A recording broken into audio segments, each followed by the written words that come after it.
Shot blocked in front. Brodin sneaks it ahead. Boldy breakaway shoots, scores. Minnesota leading 3-1. The Minnesota Wild are gonna take one easily from the Blues tonight. 3-1 the score, and a disappointing one tonight in Minnesota for the Blues.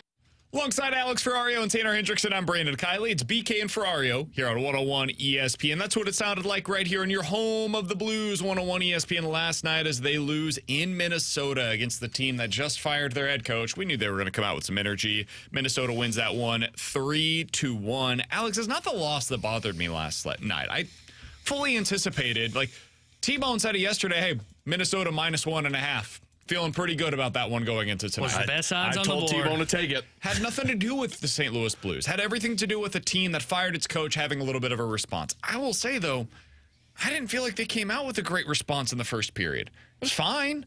But I follow some people that cover the Minnesota sports scene up there. They were underwhelmed by what the response was from the Minnesota Wild in that first period. And then they come out in the second period and just seemingly completely outplay St. Louis. So it was just a weird game. It's another one of those where your power play goes just completely berserk. Did nothing on that unit again. Alex, I don't even know what to say about the Blues at this point in time. If they aren't going to get anything out of the power play, they go 0 for 4 in that one last night. And, of course, you're going to end up losing games like that. It's just another in a long line of games that just felt blah. That power play, though, was as infuriating as any have been this season because it was the worst penalty kill in the National Hockey League. Michael Russo of The Athletic, who covers the Wild, put a piece out yesterday afternoon talking about how bad this penalty kill has been. It's a team that's given up the most power play goals in the National Hockey League, and it's a team that's given up the most shots on the power play in the National Hockey League. And out of 4 power plays, you mustered 4 shots on goal. And I tweeted this out last night.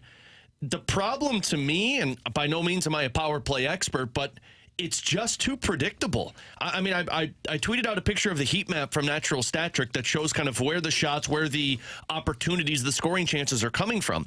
And it is a green blob to the left of the net, which if you watch the power plays that the Blues have, it's so predictable. The puck's at the blue line after a face-off win. It goes down. The player tries to make the pass, and then it goes across the crease to the player that's standing in front of the net, mostly Pavel Buchnevich, and he taps in the goal. A lot of power plays do this, but when teams recognize that that's what you're doing, you spread it out a little bit more. And this power play for the Blues, they're just forcing the pucks to one spot. There was a play last night on, I think it was either the first or the second power play, that before the pass was even made, Jared Spurgeon from Minnesota just laid down his stick, and they passed it still, and it was picked off and went the other way. It's just too predictable. We've talked about the one-time threat, but when I watch the successful power play units in the National Hockey League, and I mean, we've seen some of them play against the Blues.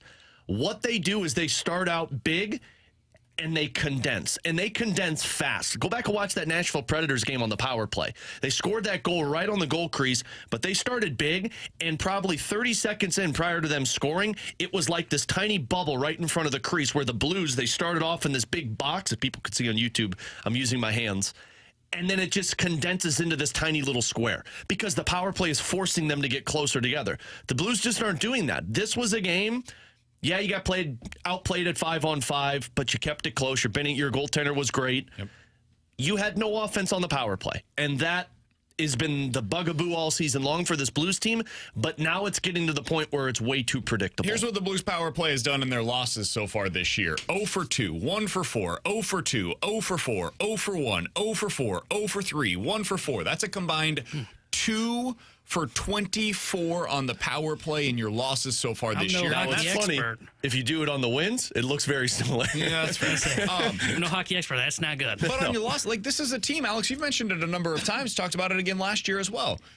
Their losses, for the most part, are pretty close in the third period. And if you had anything, and I mean anything, out of your power play unit, most of those games are either really tight or potentially you in the lead by the time you get to the third period.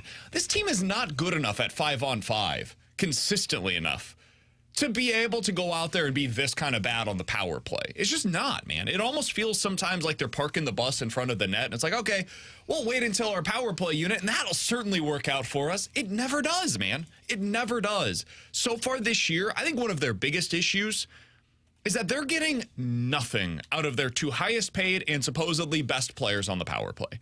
I like Jordan Kyrou. I think he's eventually going to start putting pucks in the back of the net. Had another good opportunity last night. Didn't go in for him. Torrey Krug had another opportunity last night. Didn't go in for him. Robert Thomas and Jordan Kyrou have combined to be on the power play for 135 minutes of ice time this season. That is essentially 2.5 full games with a man up on the power play unit for those two players this year. They have combined for 0 goals on 21 shots. That is impossible, dude. 0 goals on a power play when you have been on the unit for 135 minutes and we're a quarter of the way through the season. And we're not talking about, putting out some of your fourth line players on the power play. This isn't like putting out Sammy Blais out there. This is Thomas and Kyrou that are not converting on their opportunities. Well, of course the power play unit's going to stink if that's the way that it's going early on this year. And it's not even that early anymore, man. We're a quarter of the way through the year, more than a quarter of the way. You've done everything on this power play that you can to sit there and be like, okay, well, maybe this will work. You've taken Kyrou off of it. You put Kyrou back on it. You used Perunovic. You used Falk. You went 2 defensemen. You went 4 forwards and 1 defenseman. It's to the point now where throw the randomness out there. Like, throw Colton Parayko on the power play to be the one-time shot. Put Sundqvist and Sammy Blais out there because nothing else is working. And this is the frustrating part. You've got guys who have the one-timer ability, but they don't use it. Like Jakub Vrana. I know he's not on the number 1 unit. He did get number 1 unit time, but there was nothing there. Okay. It's time. Oh, what's the time? Alex? Oh, am I supposed to raise a glass? Yeah, You mentioned his name. Cheers, a toast.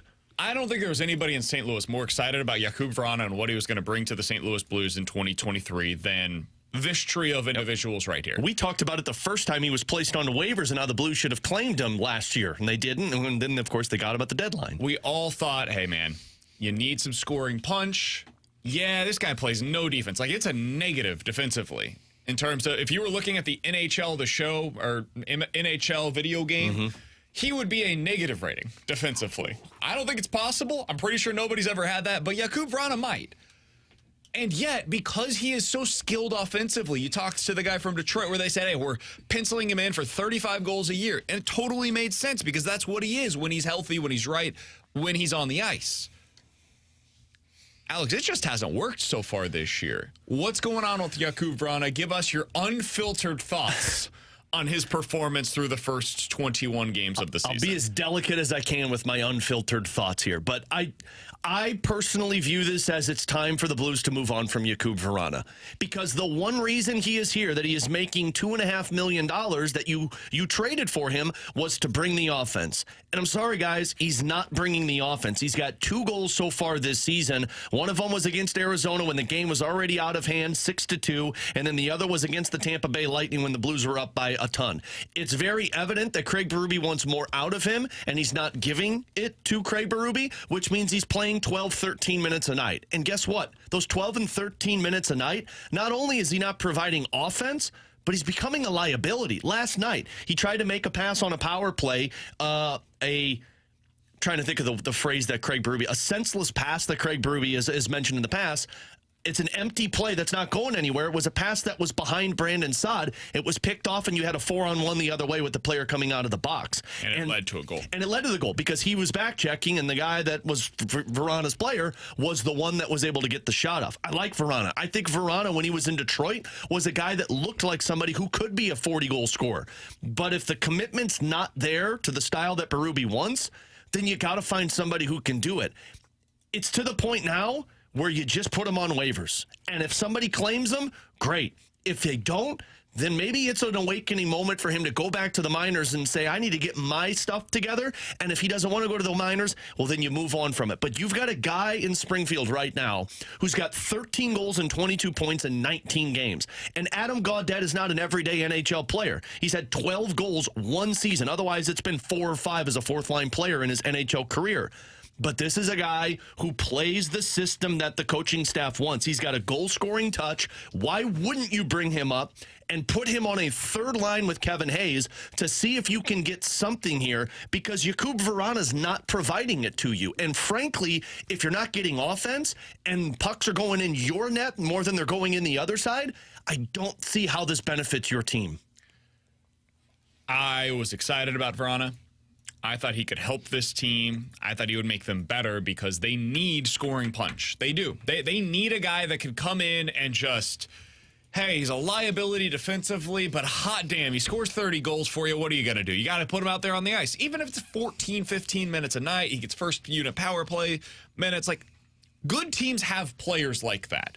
And it can be frustrating to watch them. Hell, the St. Louis Blues in 2019, they had a guy named Vladimir Tarasenko who was a lot of that.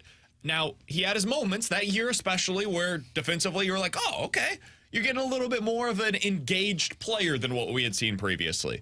But there was a lot of time with Vladimir Tarasenko here where I remember Blues fans were not overly thrilled with his performance on the ice, but man, the guy consistently put the puck in the net, and that is a skill that is hard to find. Jakub Vrana has that skill, but he hasn't shown it this year. And he has been so bad defensively at times, such a liability defensively at times, that I'm with you. The coach clearly doesn't trust him, and I don't blame him at this point. He's not bringing enough to make up for his lack of defensive performance. And with how valuable these spots are on the roster, Alex, and what this team is trying to accomplish, where the defensive structure requires all five guys to be bought in. And if you have one guy that's not bought into what they're trying to do right now with the four quadrants, man, it allows everybody else to do their job and then boom, score back in the net because one guy wasn't where he was supposed to be. A lot of the time, that's Jakub Vrana with this team right now. So I'm not saying you gotta waive him, but I think we're coming to the point in time where, hey, you tried it for a quarter of the season. It clearly didn't work. Maybe for all parties involved, it's time to go ahead and go your separate directions and see if maybe another opportunity for him elsewhere is what gets him back on. And the reason that I say to waive him and bring one of these guys up is right now you could continue to healthy scratch him, but you've done it two separate times and it hasn't worked. Yeah. You've gotten the same thing the from message isn't Vrana. getting across. Exactly. He said and I agree with him. Like, he said to Jeremy Rutherford, hey, what kind of a hockey player am I? And he said, you're a guy that's got speed and you got a good shot. He said, absolutely, that's who I am. But you're not using any of it. You're right. And like if you were doing that, like Tarasenko Tarasenko at least used his assets well. If you're not using that speed or that shot, it's just a lot of perimeter play from Jakub Vrana. And Berube's talked about that. Like, you got to go to areas to make plays happen. There's a lot of idle play, not just from Vrana, a lot of guys last night. And I'm not saying Verana's got to be like at the front of the net. No, that's he's not not that player. Score. No, that's Jake Neighbors. That's not him. That is not his role. That's not what he's supposed to be doing. Like, he ain't going to the front of the net. It's never going to happen. Jordan Kyrie's not going to the front of the net. It ain't going to happen. That's not who they are as players. And that's fine. You can score a bunch of goals without being at the front of the net.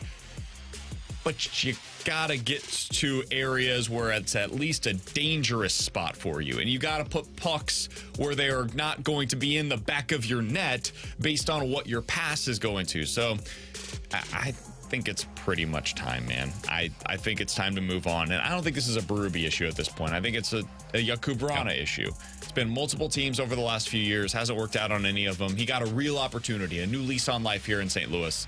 And it hasn't worked so far. It happens. It was worth the opportunity. It was worth the bet, the gamble that the Blues placed on him.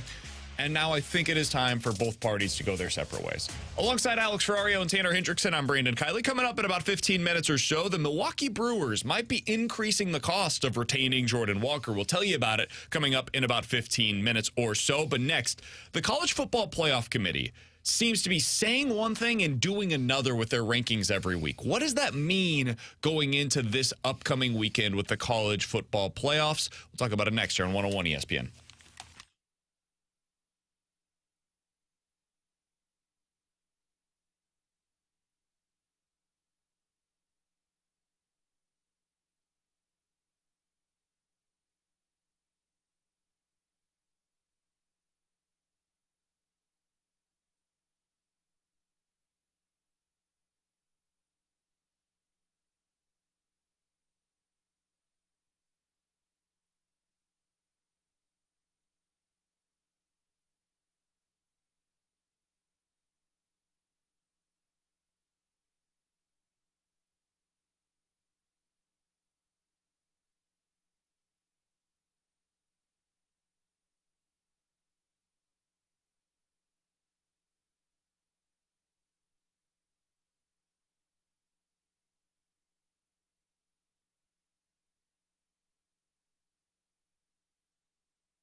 Alongside Alex and T-Bone, I'm BK. So the College Football Playoff Committee has me up in my feelings, Alex. Look, man, Mizzou can't get into the top 6, okay? It's just not going to happen. No, you're right. They couldn't beat the good teams. You're right.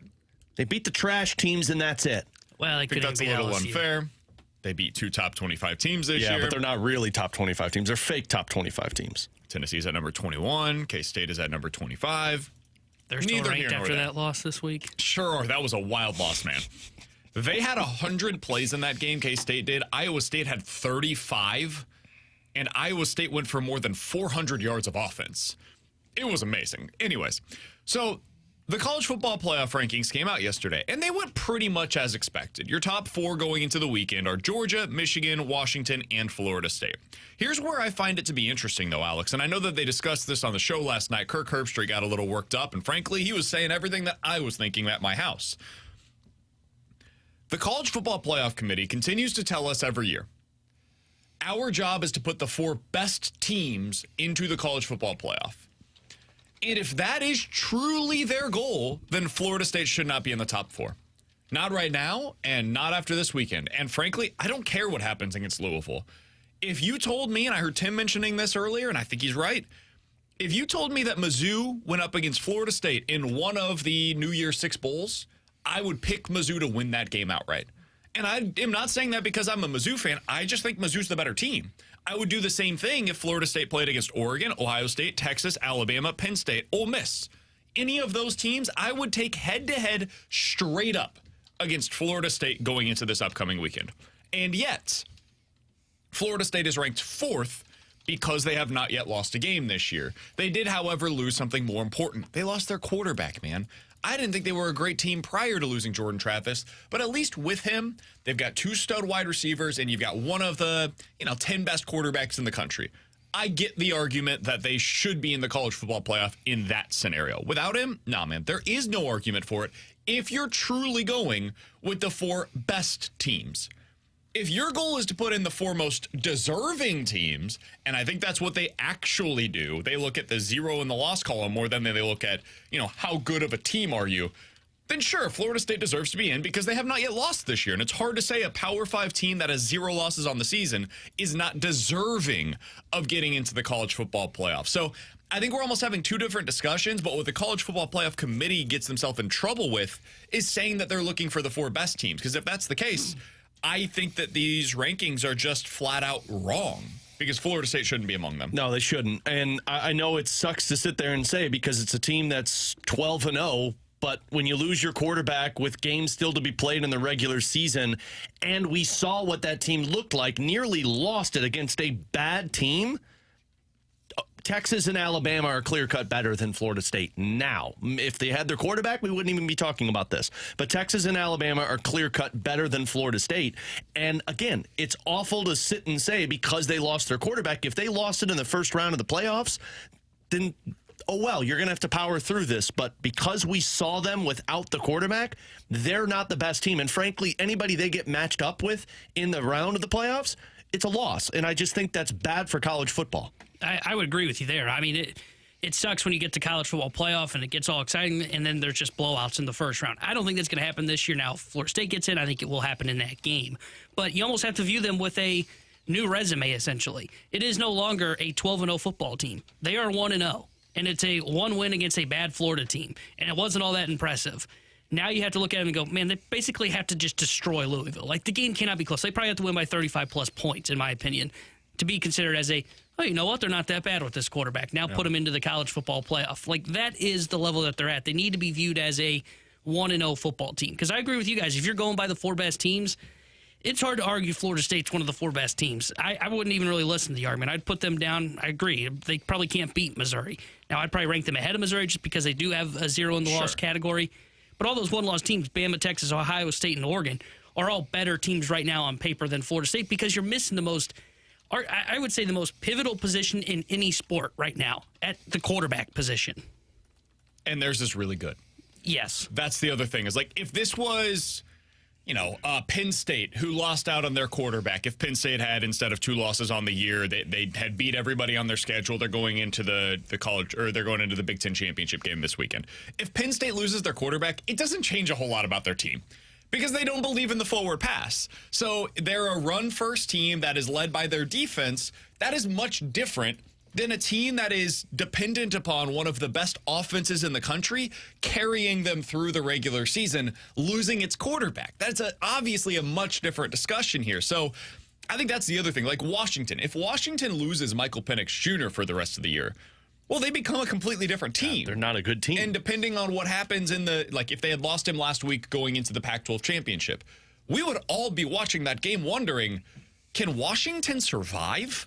Like, are they going to keep this game within 2 scores against Oregon without Michael Penix Jr.? And it would be a totally reasonable question to ask. So I think that's why I am so gung-ho about the idea that Florida State is not among the 4 best teams in the country. If we were just going with the best teams, in fact, like I think, especially based on the Vegas line going into the weekend, the 4 best teams right now might be Georgia, Michigan, Oregon, and Texas. Those might be the teams that are playing the best football today. But I do think there is some conversation about best versus most deserving, and you got to weigh them a little differently.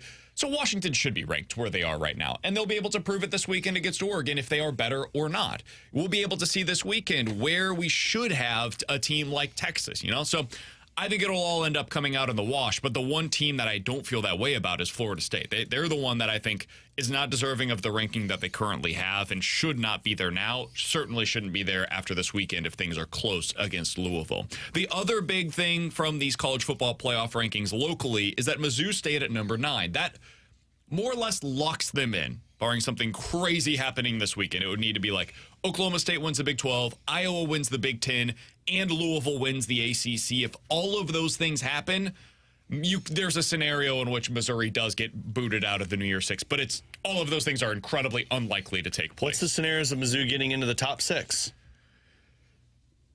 Also unlikely. Oh.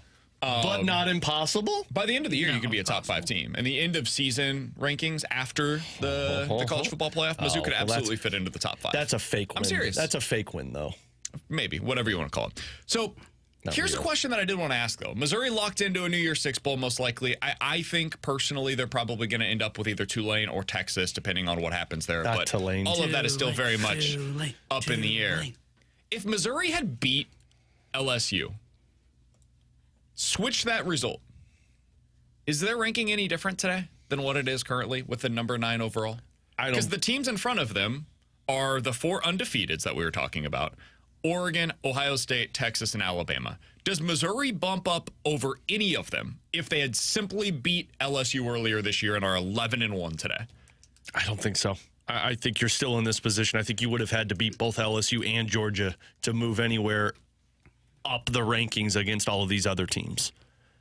Yeah, I don't think you move up with a win over LSU and a loss to Georgia still, because everybody else's loss is still better. Than, yeah. I mean, you look at Oregon. Who'd they lose to? An undefeated Washington. Who'd Alabama lose to? Texas, who's ranked above. Who'd Texas lose to?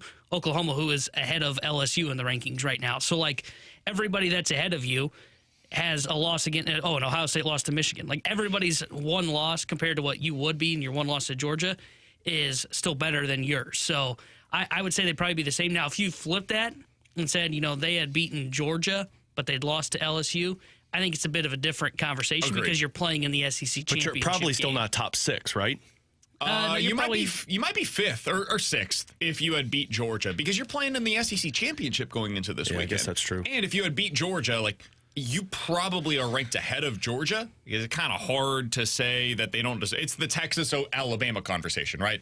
If Texas beat Alabama head-to-head and they both have similar losses, it's kind of hard to put Texas behind Alabama. If Missouri beats Georgia head-to-head, I think they would probably have to end up ahead of them on the rankings overall. So you'd probably end up 5th or 6th in the rankings. Most likely 6th, because I think Ohio State would be above them because, T-Bone, to your point, their one loss would be to Michigan, who at that point would be number 1 in the country. Yeah. It's hard to have them any lower than 5th overall in the ranking. So I bet you Mizzou would be 6th, 1 spot ahead of Georgia, who would probably come in at number 7 in that scenario. But beating LSU, it felt so big in the moment. And even a couple of weeks later, we're like, damn, if you had just got that win against LSU, imagine where Missouri would be right now. I think they would be in the exact same spot.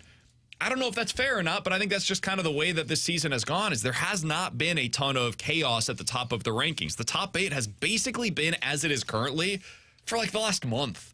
there has not been a lot of movement up there. So as strange as it sounds, I think Missouri with 2 losses is in the exact same situation as Missouri with 1 loss, if that loss still came against Georgia. Coming up in about 15 minutes or so, 314-399-9646 is the Air Comfort Service X line for questions and answers. You guys can always watch us as well on YouTube at 101 ESPN STL. That is the place to go to watch us on YouTube. If you want to watch us live, you can do it there. If you want to watch us after the show, you can go back and watch it in its entirety over there on the YouTube stream. The cams are presented by the Air Alliance team. Coming up next, the cost of doing business is only going up if the Cardinals would like to extend Jordan Walker, and the Brewers might be the reason why. We'll tell you coming up here on 101 ESPN.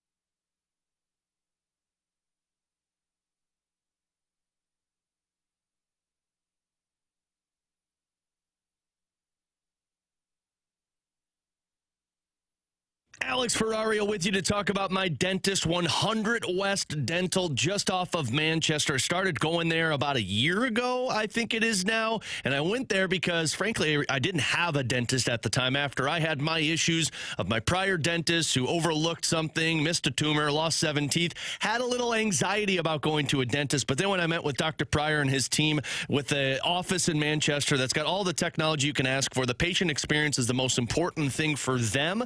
And they are all about the preventative procedure. What I mean by that is they're not just looking at your teeth and saying, oh, no cavities, you're good to go. They're checking your gums. They're checking your tongue. They're checking your overall oral health to make sure that your overall health is in good shape. And that's what I love about 100 West Dental. And if you get out there today, make sure you get in before the end of the year so you can keep that insurance money rather than it going back to the insurance company. But if you go in and you mention my name, Alex Ferrario, they'll give you $1,000 off an Invisalign package. And on top of it, right now, they're all about the white teeth during the white Christmas holiday season. So get on out there, get with the best at 100 West Dental.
Terry Hendricks and here with a Sports Center update driven by Johnny Londoff Chevrolet and Johnny Londoff Autoplex. The Blues lose to the Minnesota Wild last night 3-1, and they'll be back in action tomorrow when they host the Buffalo Sabres. We'll have pregame coverage starting at 6 o'clock with Alex Ferrario and Joey Vitale. Then Joey joins Chris Kerber for Puck Drop at 7. And some breaking news in the NFL. The New York Jets have designated quarterback Aaron Rodgers to return from IR.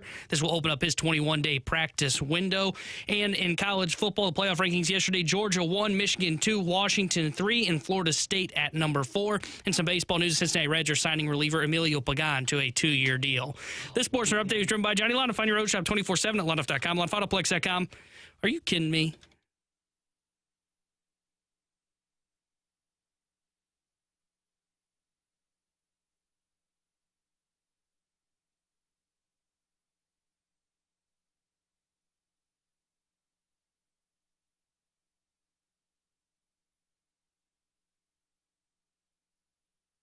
Alongside Alex and T-Bone, I'm BK. You got BK and Ferrario here on 101 ESPN. So T-Bone just mentioned some news in Major League Baseball that I want to react to here real quickly before we get to the Jordan Walker projections on what it might end up costing to keep him here long term in St. Louis if the Cardinals would like to re-sign him or extend him rather. T-Bone, you always do a T-Bone 3 of some under-the-radar options for the Cardinals going into the offseason. One of those members this year was Emilio Pagan, the reliever from the Minnesota Twins. The Cardinals already signed one member of the Minnesota Twins pitching staff. Why not another? Well, the Reds were so furious that the Cardinals beat them out for Sonny Gray. I get it. That they decided to respond by going out and taking your guy, Emilio Pagan. Pagan had a sub-3 ERA last year. It's a 2-year deal. We don't have any more specifics on this yet. We don't know what the actual money is. What was your reaction when you saw this news that your guy, Emilio Pagan, is no longer an option for the Cardinals? My reaction was that we can't fix the bullpen anymore. The offseason's a lost cause. Man, obviously. No, but this is the kind of market I think the Cardinals could play in. I think they could sign potentially one top-end reliever for about $10 million a year. My guess is Pagan's probably making like 5 to 8 will be his deal on a 2-year deal basis. But he was a guy that I love because he had closing experience. And we've talked about you need a high-leverage reliever. I mean, this guy had 20 saves back in 2019. He's been able to close out games in the past, 9 saves back in 2022. His strikeout rate was kind of lower this year by a lot, almost 4 strikeouts per 9 less. But I felt like he was a guy that was kind of in that middle market of relievers that people don't really know a lot about, but you could bring him in and he could be like that 6th, 7th inning guy for you, pitching high leverage. So a little disappointed to see that he's off the board for the St. Louis Cardinals. I like that the market is starting to move, though. I think that's really the bigger thing is there's so many guys in this market right now that are going to be available for the Cardinals. Like if you want to go into the mid-tier relief market, there's 10, 12, 15 different names that could be of interest to the Cardinals. And maybe you even don't want to dip into that market. You want to go a little higher up. You want to trade for the guy that is the equivalent of Emilio Pagan. That's totally fine, too. I will be curious to see what the actual contract is here. For him to be one of the first, am I missing another free agent reliever that's signed in this market? I know that Reynaldo Lopez did. Pierce Johnson was a contract extension. But what did he end up getting? Do you remember? Was it like 2 years? It was a 2-year deal. I don't even think it was worth. I think it was like $6.5 million per year, maybe. It was 14.25. So 2 years at about $7 million a year. I'll be curious to see if this comes in over or under that. This will basically set what the Cardinals should be expecting to pay for that mid-tier market, though. So that's something to keep in mind as well. All right. Speaking of adding extra players, Alex, or keeping them around, the Brewers are progressing on a contract extension with a player that has never reached the big leagues. Now, that may sound strange to you because it is odd to extend a player that has not yet actually played for the Milwaukee Brewers Major League Club. Well, their top prospect is the number 2 prospect in all of Major League Baseball. They would like to avoid any of the service time manipulation conversations next year. Let's just go ahead and get an extension done with him before he actually reaches the big leagues. And according to reports, they are discussing an 8-year contract with this player worth $80 million. Again, he's never played in the big leagues, and they're willing to give him $80 million guaranteed sight unseen.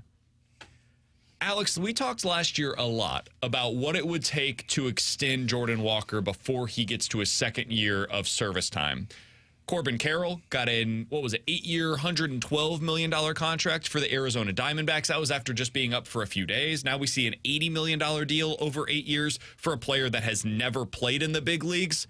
Do you think the Cardinals should be exploring contract extension talks with Jordan Walker before this cost continues to rise over the next few years? Yeah, I would, because I don't think you're going to get Jordan Walker for something like this.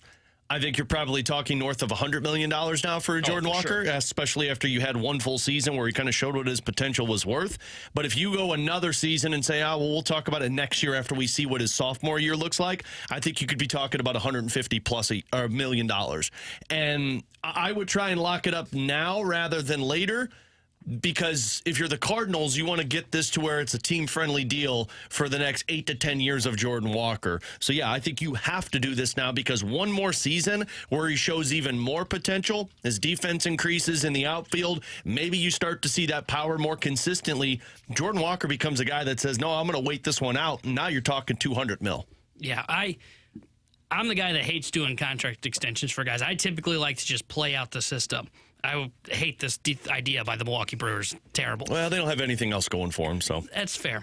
But I would explore a contract extension with Jordan Walker, because I think he is the real deal. I mean, look at what he did last year. He has all the tools that you saw. Now, he still has to work on getting the ball in the air, but he started to do that in the second half. You saw that improvement. What he had to do, he had to work on his defense. Well, I think by the end of the year, you saw that his defense was taking steps in the right direction. Offensively, he's got all the tools that you need. He's only going to grow into his power as well. Great base runner. He can run the base as well. I was just looking this up. His sprint speed was 81st percentile in Major League Baseball last year. Fast. He crushes the baseball as well. So his ex-velo is insane. So I think he has all the tools in the makeup, and just watching him in his rookie year, the fact that he was able to finish 14% above league average in terms of his OPS plus, yeah, I think it's only going to get better from there, and it can potentially even skyrocket in his sophomore or his third year. I think you jump ahead of this. I think you're looking something similar to the Corbin Carroll deal. I think that's where you're looking, probably even a little bit more, because he's got a little bit more time under his belt than what Carroll had. 314-399-9646 is the Air Comfort Service text line from the 314. Guys, but if you're Jordan Walker in this situation, would you take the money now or bet on yourself? Genuinely curious what you would end up doing. I think it depends. Like, he doesn't need the money necessarily right now, but if a team is handing you an offer that says, hey, if you sign the dotted line right now, we're going to give you a 8-year deal worth a guaranteed $140 million. Yeah, I'm signing that. It's really hard for a player to look at that as a 21-year-old saying, okay, so hold on. If I sign this piece of paper, by the time I turn 30 years old, I will be guaranteed to have $140 million in the bank. Yeah, I'll go ahead and sign. Where do I do it? And that's the key. You're 29 at the end of that contract, and if you're as good as you think you're going to be, you could get another $150 million contract coming your way. Absolutely. Yeah, rather than banking on it, and even if you believe in yourself, it could go wrong fast, and you could not get anything following that contract. Yeah, somebody on the text line says, guys, 8 years, $140 million is a lot more than 8 years and $80 million. Correct, because this player that the Brewers are signing has never shown it at the big league level. Hell, he's never shown it at the AAA level. Jordan Walker just did it at the big league level. You saw an entire season of what he can do against big league pitching. That's the difference. Once you see it, the longer you wait, the more expensive it gets. The more expensive it gets for you to extend them, and the less likely, frankly, that a lot of these guys are to sign the contract extension. I was listening to an interview recently with Corbin Burns, and he was talking about how a couple of years ago, the Brewers came to him and they had some preliminary discussions about what an extension would look like. It didn't end up getting anywhere that progressed to the point of him considering an actual extension with them. But he said by the time that we talked about it again last year, I was a year or two away from free agency. It didn't make sense for me to sign any kind of a contract extension because now I'm making $15, $20 million via the arbitration system. Why would I sign an extension when I could just hit the market and I'll bet on myself over the next couple of years? That's how players look at it once they really get into the ARB system. But why do they do it early on? Because right now, Jordan Walker is set to make like less than $1 million next year. If he were to sign an extension, he probably gets a little bit of a bump from that. And then in year two, another bump from that. And then by the time he gets to arbitration, he, instead of having to go through that system, which sucks for players, by the way, he gets to go out there and have a guaranteed, $10, $15, $20+ million contract by the time you get to the back end of this deal. So that's why the player would consider it. And for the team, you also have a lot more certainty. Now you can go into the rest of this offseason or next, and 6, 7, 8, 9 years down the road, this is what we're budgeting for Jordan Walker in terms of what we're going to be paying him. Right now, you have no idea what Jordan Walker is going to cost you in 3 years because he'll be going through arbitration, and he might be making $5 to $7 million, or he might be making nothing. He might be a guy that you non-tender. Now, I'd be really shocked by that, but weird stuff happens. So that's the case for and against. I would do it. This offseason, it would be one of my top priorities to get Jordan Walker done on a contract extension. And for those of you that don't think John Mozeliak would do this, this has been something that he's actually been more than willing to do, is signing young players to contract extensions, even when Cardinals fans push back against them. Colton Wong, Matt Carpenter got not one, but 2 of these extensions with the Cardinals. Paul DeJong. Did it with Paul DeJong. Who was the pitcher? Did he do it with Carlos Martinez, I think? Yeah. I think that was the one that he did it with. So he's done this a number of times with young players in the past. There's one thing we know about the Cardinals. They don't like to sign the big free agents, but boy, do they love giving extensions to young players. The other thing you could do with Jordan Walker this offseason. Trade him? Let's hear Xavier Scruggs. There's a Padres team that's looking to try to save $33 million. I'm looking at the teams with the best prospects available, and you always look at St. Louis as being one of those teams.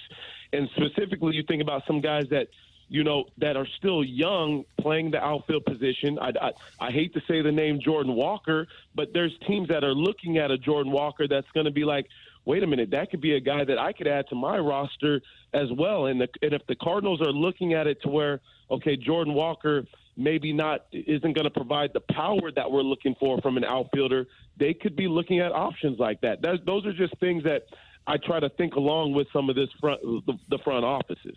I'd quit thinking because that was not what a front office would be thinking. I feel like this is one of those Tanner moments where he loses his mind on the idea of trading Jordan Walker. I like Xavier Scruggs. I think he does a good job. I think that was one of the most insane, nonsensical ideas that you could possibly have for the St. Louis Cardinals this offseason. If they traded 6 years of club control over one of the top position player prospects in all of baseball for one season at $33 million of Juan Soto, they would be outright just laughed at by all of Major League Baseball and every fan here in St. Louis. A year and a half ago, if you wanted to trade for Juan Soto, sure, no problem. I'm all in, man. That sounds great. Now, it makes no sense whatsoever. First of all, the money side of things. If you trade for $33 million of Juan Soto, man, just go get Yamamoto. Go give that money to the top pitcher on the market. This would be insane. There was a report today that came out that Juan Soto is not going to be signing an extension with wherever he ends up getting traded because he's going to go to free agency. The Cardinals absolutely should not, will not, could not be in that market. It is time to completely dismiss any notion of trading Jordan Walker. He would be number 1 on my no trade list. That is the guy you're building around. Everybody else, I'm at least willing to entertain, depending on what the offer is. Jordan Walker is the guy that you don't trade no matter what. All I hear in my head is T-Bone just, no, you don't trade Jordan Walker. That still holds true to this day. It's the people that would be like, well, you're getting somebody who's got certainty, and I know Scruggs made that point. Great. For a year. Yeah, and I know the Cardinals aren't re-signing him. And No now chance. I got to watch Jordan Walker do this for the next 10 years in San Diego. And again, you're giving up 6 years of club control of a guy that could take that superstar role, by the way. Could be Over him. the next 5 years, it's entirely possible, and I know this sounds crazy, it's entirely possible you'd rather have Jordan Walker at his salary than Juan Soto at Absolutely. his. That is very in play, very much in play. And if you're the Cardinals, and they're not here yet, Juan Soto is the type of move you make if you're pushing the chips all in. That's why the Padres acquired him. The Padres were all in. So what did they do? They acquired him with control. The Cardinals are not at that phase yet. They're trying to I don't even know what you'd call it. They're trying to recover from a disaster of last year to just get to the playoffs, and then they'll go from there. This is a move for a team, they're not going to do it, but like the Braves who are like all in right now with this core. If they needed an outfielder, yeah, you take the 1 year of Juan Soto and you trade whatever it takes to get him. Cardinals, not in that spot. Coming up next, 314-399-9646 is the Air Comfort Service text line for questions and answers here on 101 ESPN.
314-399-9646 is the Air Comfort Service X line for questions and answers. Alex, you were talking during the break about some of the Blues prospects and where they're projected to be long-term. Somebody on the text line asks a question about a couple of prospects. Are you concerned at all about Bolduc and Dean's lack of production in the AHL?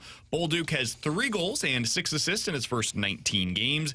Dean has just 1 goal, 2 assists, and is a -7 on the ice in his first 16 games for Springfield. No, I first of all, they're used on the third line, so they're not playing a whole lot, which is probably why the point production is not there. Dean was hurt, too, for like 2 weeks, so that's part of the reason why his numbers haven't looked that great. But this is what it's like when you're a 20-year-old, and this is why they wanted to put them in the American Hockey League and didn't want to bring them to the NHL. There's a lot more to the game that they've got to learn from junior hockey to the American Hockey League. So by the end of the season, if those numbers still look the same, then yeah, problematic. But I think this is another reason why I'd love the Blues to give Adam Gaudette an opportunity, because then this thrusts Zachary Bolduc and Zachary Dean into a higher role. From the 314, guys, with the release of the latest rankings, where do you think Georgia would rank if they lose a close game this weekend against Alabama? I think a lot of this depends on what happens with Florida State. I was going to say. I mean, the context of the weekend obviously matters a lot. Like, does Michigan win big? Probably. They're number 1 now. Washington, Oregon. Who wins in that one? Oregon beats close? Washington. What's that do that dips Washington down to 5 or 6? I think if Oregon beats Washington, Washington's out. Of the top 6? Mm-hmm. Out of the top 4. Oh, okay. If Georgia loses close, Texas is probably in because they would beat Oklahoma State this weekend, and I think they'll jump Ohio State in that scenario. So you've got Michigan, Oregon, and Texas, and then it becomes a question of Georgia, Alabama, or Florida State. Who do you take out of those 3? That would be I don't know, man. I'm rooting for chaos this weekend. The SEC championship is the one that gets you it. This is why it should be 12 teams. You need in the Bama to playoffs. beat Georgia for the real chaos to ensue. That's the one that sets everything off. And an Oregon win over Washington adds just more intrigue to it. And Louisville. Florida State winning, too. I think the Pac-12 champion is getting in no matter what. I think agree. either Oregon or Washington gets in. I don't think there's a scenario where the SEC is left out entirely. I'd be pretty surprised by that. I think they should just enact the 12-team playoffs this season. Oh, dude, that'd be awesome. And Mizzou would be. That'd be so cool. No, I'm rooting for the chaos this weekend. No, nobody wants chaos, man. Yeah, dude, I hope that we see, like, Iowa beat Michigan. I hope we see just full-scale chaos so I can come in here on Monday and, like, be the nerd running through the math equation to figure out who's getting into the college football playoff. So, by the way, I know that one of the concerns about the 12-team playoff, T-Bone, we talked about this previously, was, well, okay, sure, you got a 12-team playoff, but then games like this weekend, you don't have the same amount of upside to winning them. Like, if Oregon or Washington, whoever loses this weekend, probably going to miss out on the college football playoff because they lost this weekend. That's real stakes, man. That's lost when you go to the 12-team playoff. There's some truth to that. Here's what does happen, though. If Oregon or Washington end up losing this weekend in the 12-team format, instead of getting a bye, which matters a lot, look at the NFL playoffs. It seems like every year the team that gets the bye ends up in the Super Bowl because you got the bye. The other team ends up having to play that first-round playoff game, and like in this scenario, let's say it's Oregon that ends up losing. They would drop to like 7, maybe. They might end up having to play against Alabama in the first round of the college football playoff instead of having the week off and then hosting or going to a semifinal against whoever ends up winning in the first round. So there is still upside in a significant way, even under the 12-team playoff. But are they playing right after conference championship weekend? Like the following week is round 1? I don't believe so. No. Yeah. So like to me, I know there is it's still avoiding the 50-50 slight matchup. That's what the upside is. Like so Oregon the against lesson the Alabama, Cardinals should still be learning about how they shouldn't go to the wild card round? Absolutely. Makes That's sense. a really big deal, man. In college football, if you could avoid that 50-50 game, you've increased your odds, basically doubled them, of getting to the college football playoff final. Again, a lot of the regular season games don't have the same angst But some of them have more. Yeah, like Mizzou the lower against- games. That matters. Yeah, Expanding the playoff. I don't want to care about a 12 versus a 15 and You how don't, important but that guess game who is. does? I know the fans of that fans. Yeah, I team. know. You Let's as care about Who do you think makes college football You've popular? expanded the The top playoff, which teams. expands. The fans. Yeah. You know what sucks is talking about the same 6 teams every single season from start to finish in college football. No. It sucks. Go earn yourself a college football playoff That's what this is spot. going to do. Like, No, we're making it easier for you.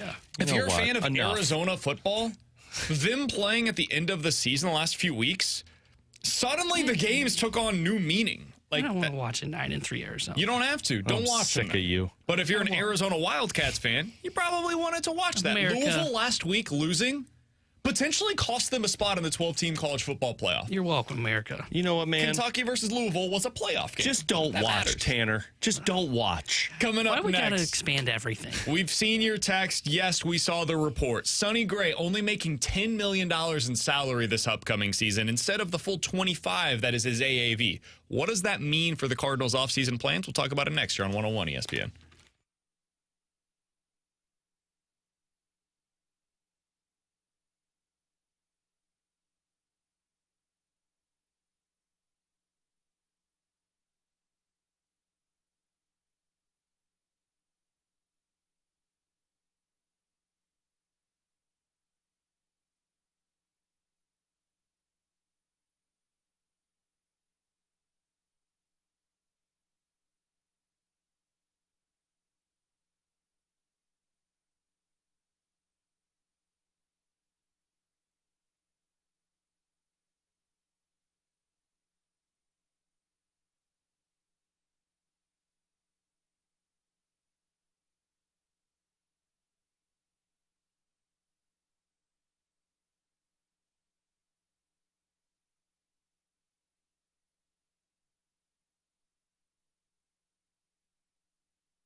They wanted to go the free agent route. And then they've talked about this as winter meetings approaches, begin more assertively, more curiously, more aggressively explore the trades. They have teams that are interested in their outfield depth. And that was kind of how they plotted out their offseason. So this notion that they weren't really engaged in trade, that was kind of by design. And you're picking up on where how they approached the last few weeks, which was really free agent heavy. And now it shifts. That was Derek Gould on the Baseball Tonight podcast with Buster Olney alongside Alex and T-Bone on BK. Alex, Derek Gould says basically, hey, yeah, the Cardinals weren't involved in trade talks previously, but now they're planning to become involved in those discussions. They wanted to get they basically had a checklist, and the first 3 things on the list were 3 free agent starting pitchers. Let's do that first, and then we'll get to everything else. We'll reset and figure out where we're at after we get those things in place. Well, when we were thinking about it previously, it was like, okay, well, you spent $25 million this year on Sonny Gray. You've got basically $23 million spent on the 2 other starters that you added. So you're almost to $50 million that you've added to the 2024 payroll. And that's before you get anything that is added to your bullpen. You don't have a whole lot of money to play with if that is indeed the case. Well, last night we learned that that's not the case. The Cardinals, according to a report from the Associated Press, are only going to be paying Sonny Gray $10 million in 2024. They backloaded this deal in a significant way. And I've seen some people say, oh, the Cardinals always do this. Not like this. Not on a 3-year deal. They did it a bit last year with the Wilson Contreras contract, but that was mostly because they did not have a lot of money to spend because they had already spent it all on Adam Wainwright. Right or wrong, that's what they decided to do. When you have a 3-year deal like this, you typically see it might go up by a couple of million every year. The Cardinals are spending $10 million in 2024, $25 million in 2025, and $35 million on Sonny Gray in 2026. You don't do that for no reason. You're not sitting there talking to Bill DeWitt and saying, hey, got an idea. What if we spend $35 million on Sonny Gray in 2026 instead of spending the full 25 this year? Okay, sure. Why? Why are we doing this exactly? And then you explain it to them. Fun. There has to be a plan. There has to be a plan in place for this. So, Alex, let's talk about it. What does this mean for the Cardinals the rest of the offseason? I think there's 3 scenarios that could be in play here. Scenario number 1, behind door number 1. Oh, never go door number 1.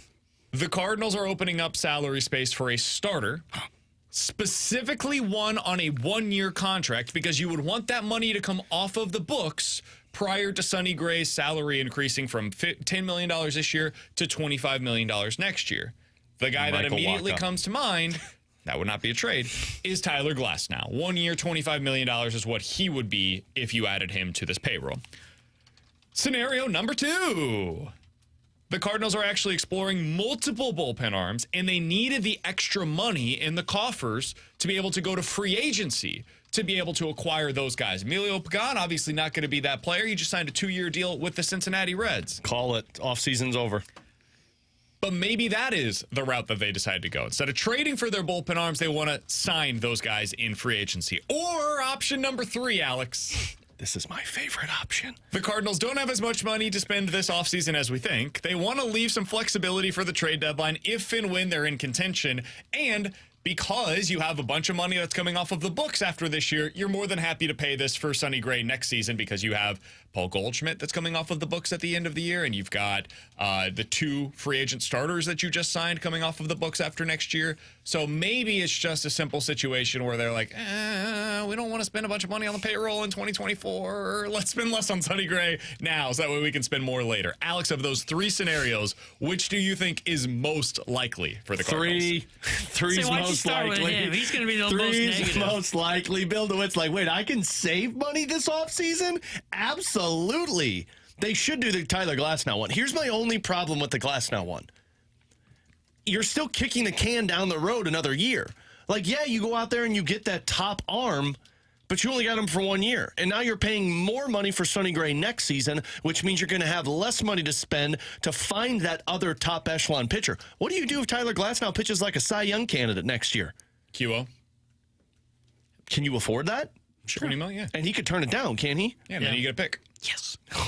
So we are kicking the No, can I'm down serious. the road for one more year. I would have no problem with that at all. That doesn't benefit you, though. It doesn't. To get Tyler Glasnow right now, why yes, not? now it does. But for the next 3 to 5 years, how does it benefit you? If you're Because not, you got a great year out of Tyler Glasnow. and then we just say, all right, well, next year we got Sonny Gray, and we'll see what happens. Yeah. And then you potentially go back to the market and find the next Tyler Glasnow. And their hope would be they probably are kind of accelerating this timeline.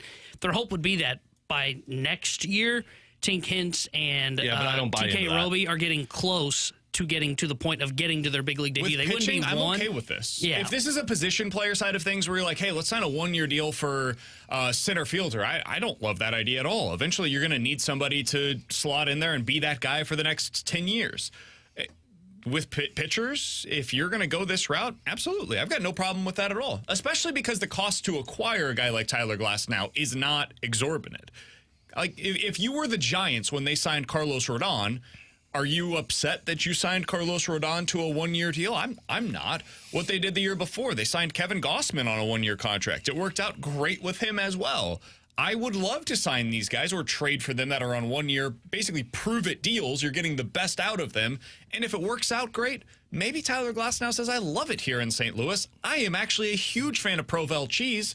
Please give me a 5-year contract, St. Louis Cardinals. And they say, okay, 5 years, $125 million, take it or leave it. Did you do the same thing you did yesterday where you were like Chris Carpenter and Sonny Gray? But if you want to see something like this where you're getting an upside pitcher, he's probably your best option at this point in the offseason. So I would have no problem with him going that route at all. Is it realistic, though? I think that's really the question here is like, okay, they added up the $10 million. By the way, I should probably answer this. We've got a lot of people saying, BK, your math adds up to $70 million, not the $75 million. Yes, so it's $70 million in salary. He then has a club option for the 4th year that could get him to $100 million if they were to exercise that option. It's a $30 million option. If they do not, if they decline, it's a $5 million buyout that they would then have to pay. So basically, they would be paying him $40 million in that final year to not play for them in the 4th year. So that's where the extra $5 million goes to. And then we've got some people that are saying, guys, they probably did this because of the Bally Sports Midwest situation. I would go the opposite. Say if you did Bally Sports, you would front load this contract. Correct. If you were concerned about the uncertainty of Bally Sports Midwest, well, you're pretty sure they're going to be a part of your plans for 2024. You have no idea what your plans are broadcast-wise beyond that. It would be less likely that they would backload this if that was the primary reason to do it. They would be more likely to say, hey, $40 million year one, and then we'll figure this thing out as we go beyond that. So I would say it's the opposite of that. I don't think that the Bally Sports Midwest thing fits into this option at all. Alex, what do you think is actually most likely, in all seriousness?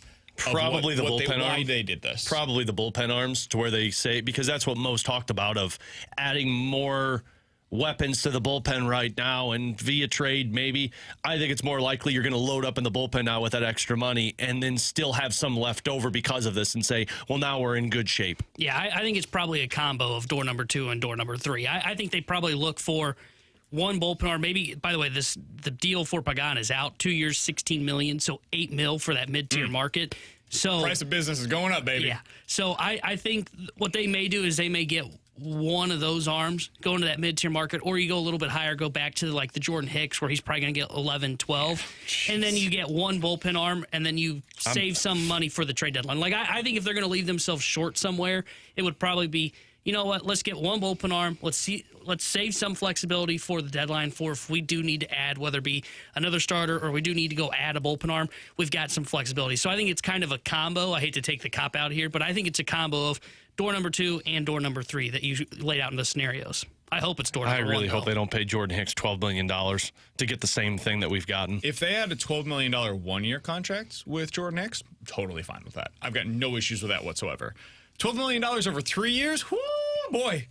I don't know about all of that. That would be something that would scare the hell out of me if I'm the Cardinals. I don't love the idea of going 3 years on a bullpen arm in general, but especially if it's going to be that kind of money. I know it's only an extra $2 million compared to what we had previously been discussing. That matters over the course of a 3-year stretch. So that would leave me more likely to go the trade route for my bullpen arms, and it continues to push me more and more towards trading for Tyler Glasnow. I think it just makes too much sense for this team, man. They really need the upside in their rotation of getting whether you want to call him a 1, a 2, whatever, he's a guy that strikes out 35% of the batters that he faces. And even if you get 120 innings out of him, because of what you have available to you now in the rotation, you've got the arms to be able to fill the other 80 innings that you need from his slot in the rotation. So I love the idea of Tyler Glasnow. I hope that is what they went into this thinking. My guess, it's probably a combination of option 1 and 2. I think what they're probably saying to themselves is, let's reset. Let's see where we're at. Let's see what the asking prices are. What do the asking prices look like on this mid-tier bullpen arm market? Oh, $8 million. Okay. What does the asking price look like at the top of the free agency bullpen arms not named Josh Hader? Oh, $12 to $14 million. Okay. Well, what's the asking price again for Tyler Glasnow, who's $25 million? So we could get 2 of the bullpen arms or go get Tyler Glasnow? Okay, yeah, let's go the Tyler Glasnow route.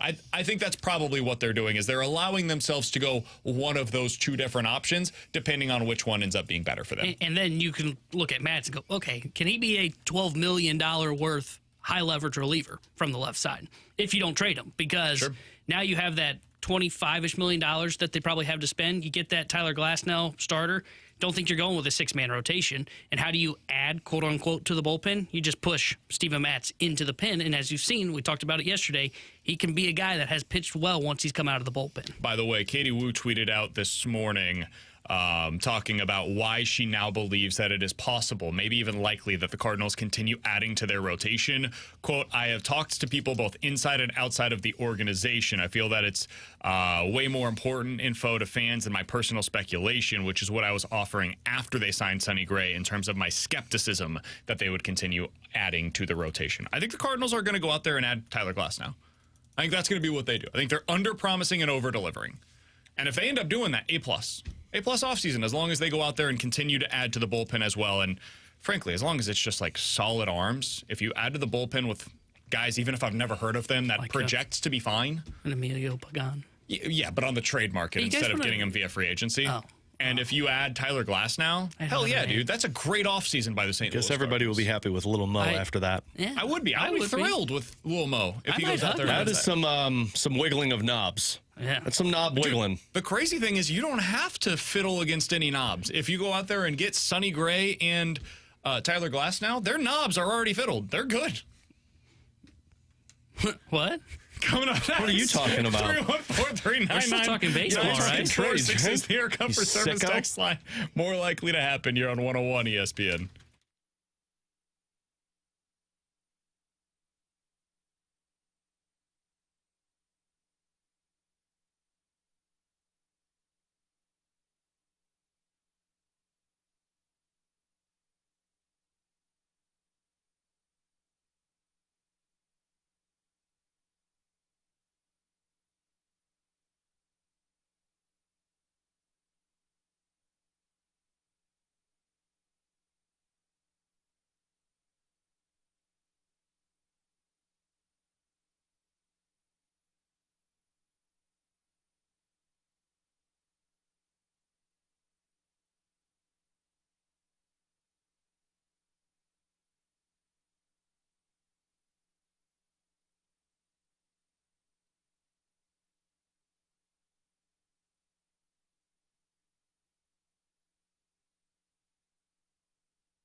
Woo! 314-399-9646 is the Air Comfort Service text line for more likely to happen. I love this one, Alex. It puts us into a tough situation. More likely to happen, the Cardinals sign Yamamoto this year or the Blues sign Draisaitl next year. Which one is more likely? Is he available next year?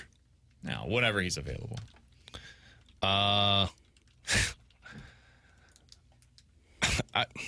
I'll say Draisaitl because I don't believe either of these, but when Draisaitl, where's this at? When Draisaitl is a free agent after next year, so you're talking about having a few contracts off the books and a few that become modified no trades. Replace Buchnevich spot with him. Yeah. So I'll say Draisaitl. Buch is making $5 million. He's going to make 13.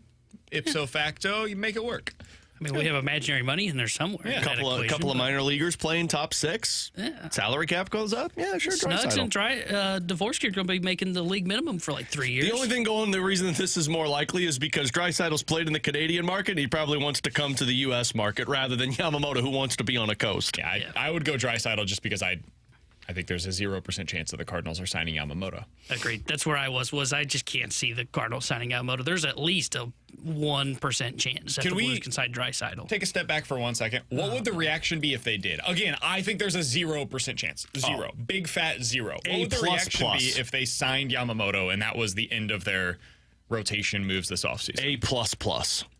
Have you ever been more shocked by any Cardinals move than you would be if they were to now sign Yamamoto? No.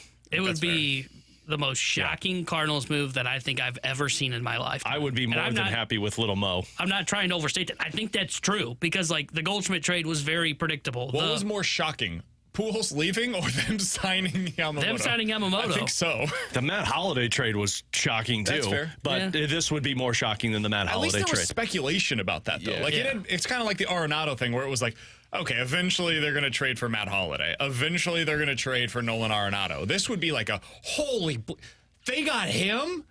The Yankees did it. The Red Sox did it. The Dodgers did it. The Giants did it. The Cardinals did it. We all praise Lars Nootbaar. Oh, yeah. We all praise Lars Nootbaar. We're not going to give Mo credit? No. Hell no. That's all Lars. We should all be praising right now Chris Stratton. He deserves a statue for bringing Sonny Gray to St. Louis. And next up will be Lars Nootbaar, who is going to apparently bring Yamamoto. Yeah, the statue of Stratton will be watching the ball go out of the ballpark. I'd bring Stratton back, by the way. Like a $2 million deal. Pause. What the hell were you talking about watching the ball leave the ballpark? He didn't bring Lance Lynn here. He brought Sonny Gray. Yeah, but Chris Stratton watched the ball go out of the ballpark a lot. Yeah, he was fine. Yeah, sure. BK, let's bring them all back. Let's just run it back with the bullpen from last year. He's like the third best bullpen arm that you bring in this offseason. Hicks. Let's go get Chris Stratton. Let's just run it back. The bullpen worked fine last year. You were good. His best ability was availability. Yeah. And they desperately need that. 82 innings last year. That's impressive. As a reliever. I'd be worried that man's broke. He never once started. Man, I can't imagine there's many relievers in Major League Baseball in recent years that started 0 games and finished with more than 80 innings pitched. That is a rarity across the game today. Alex, what do you have for us more likely to happen? More likely to happen, boys. The Blues trade away a forward at the deadline that has term on his contract or bring in a forward that has term on their contract. The latter. I don't know who the forward would be that they would trade at the deadline with term. Or maybe I guess I could say player with contract. Yeah. Term on the contract. Most of the defensemen all have no trade clauses, so I don't think that's happening in season. Moving families in season is a little tougher. Mm-hmm. So I would say it's more likely that they trade for somebody with term, and we talked about this a little bit yesterday. You have an extra second and a third round pick that you could potentially put into play at the deadline this year to basically get a jump start on your offseason. That's what they did last year, really, is they got a jump start on their offseason by bringing in Kapanen and Vrana. Now, one of those two didn't end up working out, but it was a good start to the offseason. So I think it's more likely that side. If you're Doug, I think from now until the trade deadline, you got to be like scouring the deadline or the trades to find somebody who's got a one-time shot that you could bring on your power play. You got to find somebody who's got a one-time shot. So that's why I would go that one as well. Yeah, I would too. The only forward that I could think of that, or anybody that had term that I would think they would be moving on from would be Booch, but that would be like, hey, Booch says he's not signing here, and this thing went haywire quick. Yeah. This season all of a sudden went like, oh, hey, you've lost 7 in a row, which I don't see happening. So I would definitely lean on the side of they bring in somebody that's got some term in because they have multiple draft picks that they could move on from. T-Bone, what do you have for us today? More likely to happen, St. Louis Blues finish top 3 in the Central this season, or the Cardinals get to the NLCS? I'll say Cardinals get to the NLCS because I don't see top 3 in the division happening. Winnipeg is much better than I expected them to be this season. They've got all the offense you can ask for. I think if you're a playoff team, it's going to be one of the wild card spots. Agreed. So I'll say the Cardinals. I'm with you guys. I would say it's definitely Cardinals getting to an NLCS. Now, they probably need that. I don't believe that one either, but I don't know if they can get there unless they add more, either A, more to the pin, or B, get that another top tier starter. I don't even know if you could get there with a pen. I think you need to get a top tier starter because I don't think you can make the. I think you can make the playoffs, but it's going to be tough to make the playoffs if you don't have that other starter. 314-399-9646 is the Air Comfort Service text line for more likely to happen. Guys, more likely to happen. Mizzou follows up their 10-win season this year with another 10-win season next year, or Illinois makes it to the Sweet 16 in basketball this year. It's Mizzou 10-win next year. Whoa. If there's one thing I know about Illinois in basketball, it's in the first round. Not this year, baby. Yeah, that's what you said last year. Huh? That's what you said last year, and I'll watch you cry into your chicken wings in Alton, Illinois. This Illinois team? Because I know you always hate Illinois basketball. So do you like this one? I think they're a lot like last year's team. Okay. But I don't know if I like or hate them yet. No, like I didn't really start hating on that team last year until I got into Big Ten play. And I'm like, oh my God, Hawkins, what are you doing? You're turning the ball over, and Shannon, you're taking stupid shots, and we're losing games that we should be winning right now. And then they bleeped the bed in the tournament.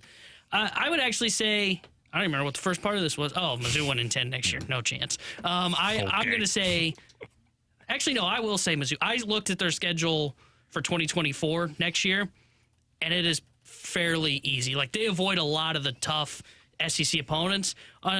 So I will say they can repeat a 10-win season because I think the only top-tier, quote-unquote, team they have next year is I think it's Bama. Like, they don't get Georgia, they don't get Texas, and they don't get Oklahoma, if I remember correctly. I'm going Mizzou as well because I'm a homer. And it's more likely. They've got most of the offense coming back. Now, Cody Schrader leaving is a really big deal. They're going to have to go to the portal and get a very good running back. They need that going into next season. But most of the offensive line returns. You've got your wide receivers all coming back, depending on what happens with Theo Weiss. They have a tight end that's emerged with Brett Norfleet. And they've got a decent amount of talent coming back on the defensive side of the ball if guys come back. I am curious to see what they do at corner. That's a big question. Their secondary was really good this year with Chris Abrams-Strain and when Ennis Rakestraw was healthy.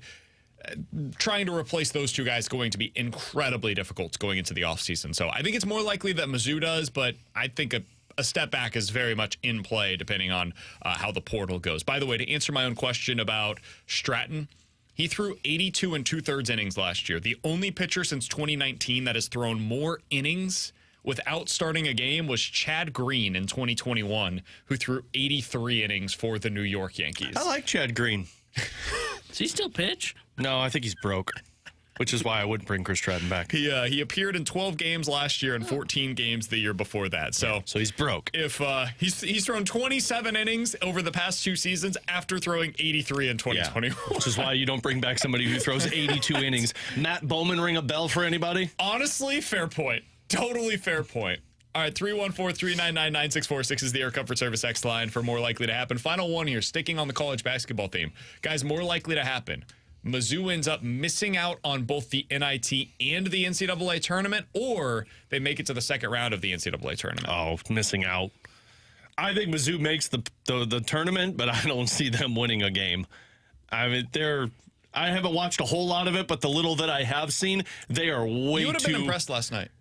I saw you say it was a good road win. I mean, look, anytime that Mizzou team goes on the road and wins after what we saw in the first couple of games... They went up against a team that has 2 NBA players and shut why them are down they playing? pretty good on Why the are they defensive playing in side. college if they're NBA players? Well, you know what I mean. They played. How'd they get into college? They played really well last night on the defensive side of things. Did he shorten the bench? Is that why? He did. Well, Well, it took the players telling him to do it, as I read in the paper today. I read that today, and I was sometimes like, Gates, what are you doing? Sometimes the players need to dictate the team. They had 7 guys play more than 20 minutes. Your boy Vanover How'd he do? looked really good last night. Big monster out there. He had 7 rebounds, really impacted the defensive side of the court. Caleb Grill had another nice night. Vanover just reached his hands above his head. Good night. Got those 7 He had rebounds. multiple alley-oops in the game. It was impressive. It was fun. He even attempted a 3. By the way, I think it's more likely that they Then miss we could both do that. tournaments.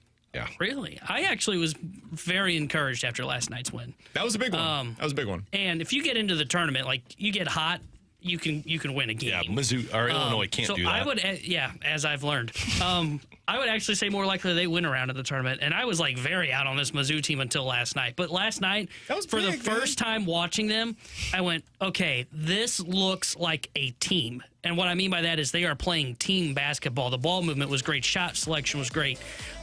Previous games, I was like, man, there's a lot of like ISO here. They're not moving the ball well. Everybody looks like they're trying to get their piece of the pie. It's like, man, I don't know if they're going to be able to recover from this. And I think they figured out who their go-to guy is. It's Sean East. Yeah. Now, there will be moments where that doesn't go great, but it goes cold. Dude, he's played really well so far this year. He was great last night. He was awesome yesterday. What did he end with? 21 points, 23 points? And he's making his shots from distance. Now, I don't know how sustainable that is. He's shooting 58% from three. That'd be great if he continues doing that. It sounds like what Terrence Shannon did last year. I was like, whoa. And then it was like, oh, God. Yeah, I don't think that is sustainable, but if he continues playing like a legitimate go-to guy, all the roles from there kind of start filling into place. Noah Carter, much better as a second or third option than he is the go-to guy. Caleb Grill, much better coming off of the bench as opposed to being a legitimate starter for them. So I think everything starts to make a lot more sense if Sean East ends up being the guy that we've seen through the first 3 weeks of the season or so. Mizzou has another big game next week against Wichita State, and then it starts to get really interesting. KU, Seton Hall, and Illinois back to back to back. Those are three losses in a row. Hey. Coming up next, I told Alex earlier today my honest thoughts about watching this Blues team. I want to share them with you guys in here if you guys are feeling the same way watching them coming up next here on 101 ESPN.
Terry Hendricks and USA Sports Center update driven by Johnny Londoff Chevrolet and Johnny Londoff Autoplex. Blues lose to the Wild last night 3-1. They'll be back in action tomorrow night when they host the Buffalo Sabres. We'll have pregame coverage starting at 6 o'clock with Alex Ferrario and Joey Vitale. Then Joey join Chris Kerber for Puck Drop at 7. Big news out of the NFL today. The New York Jets are opening up the 21-day practice window for their starting quarterback Aaron Rodgers, as he's going to be activated from the IR. And in Major League Baseball, Cincinnati Reds signed Emilio Pagan, the reliever, to a 2-year contract worth $16 million. This Sports Center update was driven by Johnny Londoff. Find a road shop 24/7 at londoff.com, londoffautoPlex.com.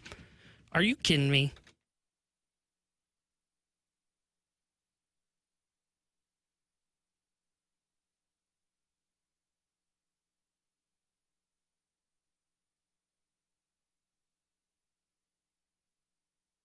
The Minnesota Wild are going to take one easily from the Blues tonight. 3-1 the score, and a disappointing one tonight in Minnesota for the Blues. That's what it sounded like last night right here on 101 ESPN. Chris Kerber on the call for your home of the Blues, 101 ESPN. He's going to join us coming up at 1:30. Alex, we were talking before the show today, and we're just kind of laying all out how we feel about this team. And I got to be honest with you, man. It's hard for me to connect with them. Like, I'm watching the games. I've got them on. But yesterday I started out, I had the double screens going, right? I've got on the big screen, I had the Blues game. And on my phone, I had the Mizzou game as I was sitting with baby Luca. That might be a you problem if you can't connect. And by the end of the first period, I was like, I think it's time to switch up this format here. I'm going to go big screen Mizzou, small screen Blues.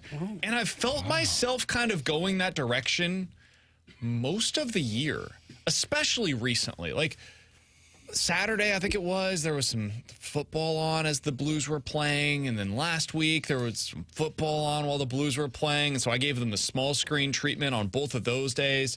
And it's not about a lack of like interest in Blues hockey.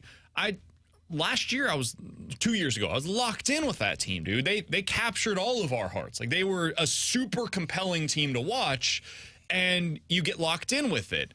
Last year was obviously the opposite direction of things because of how poorly things went for them. But this season, they're not bad. I think this team is slightly above average. It's not about the quality of the hockey necessarily. It's just, I almost feel like I'm just trying to buy time with them, where I'm like waiting for the players that we actually expect them to grow with before I really find myself emotionally invested. I'm not emotionally invested in these games the way that I like to be as I'm watching Blues hockey. Like I didn't grow up, let me take a step back. I didn't grow up with hockey, right? I was growing up in Kansas City, so when I moved here in 2016, I became fully invested in hockey during that Chicago Blackhawks series that the Blues went up against them. It's why Troy Brouwer is my favorite hockey player in the history of the league, because that was my introduction, really, in a meaningful way to the sport.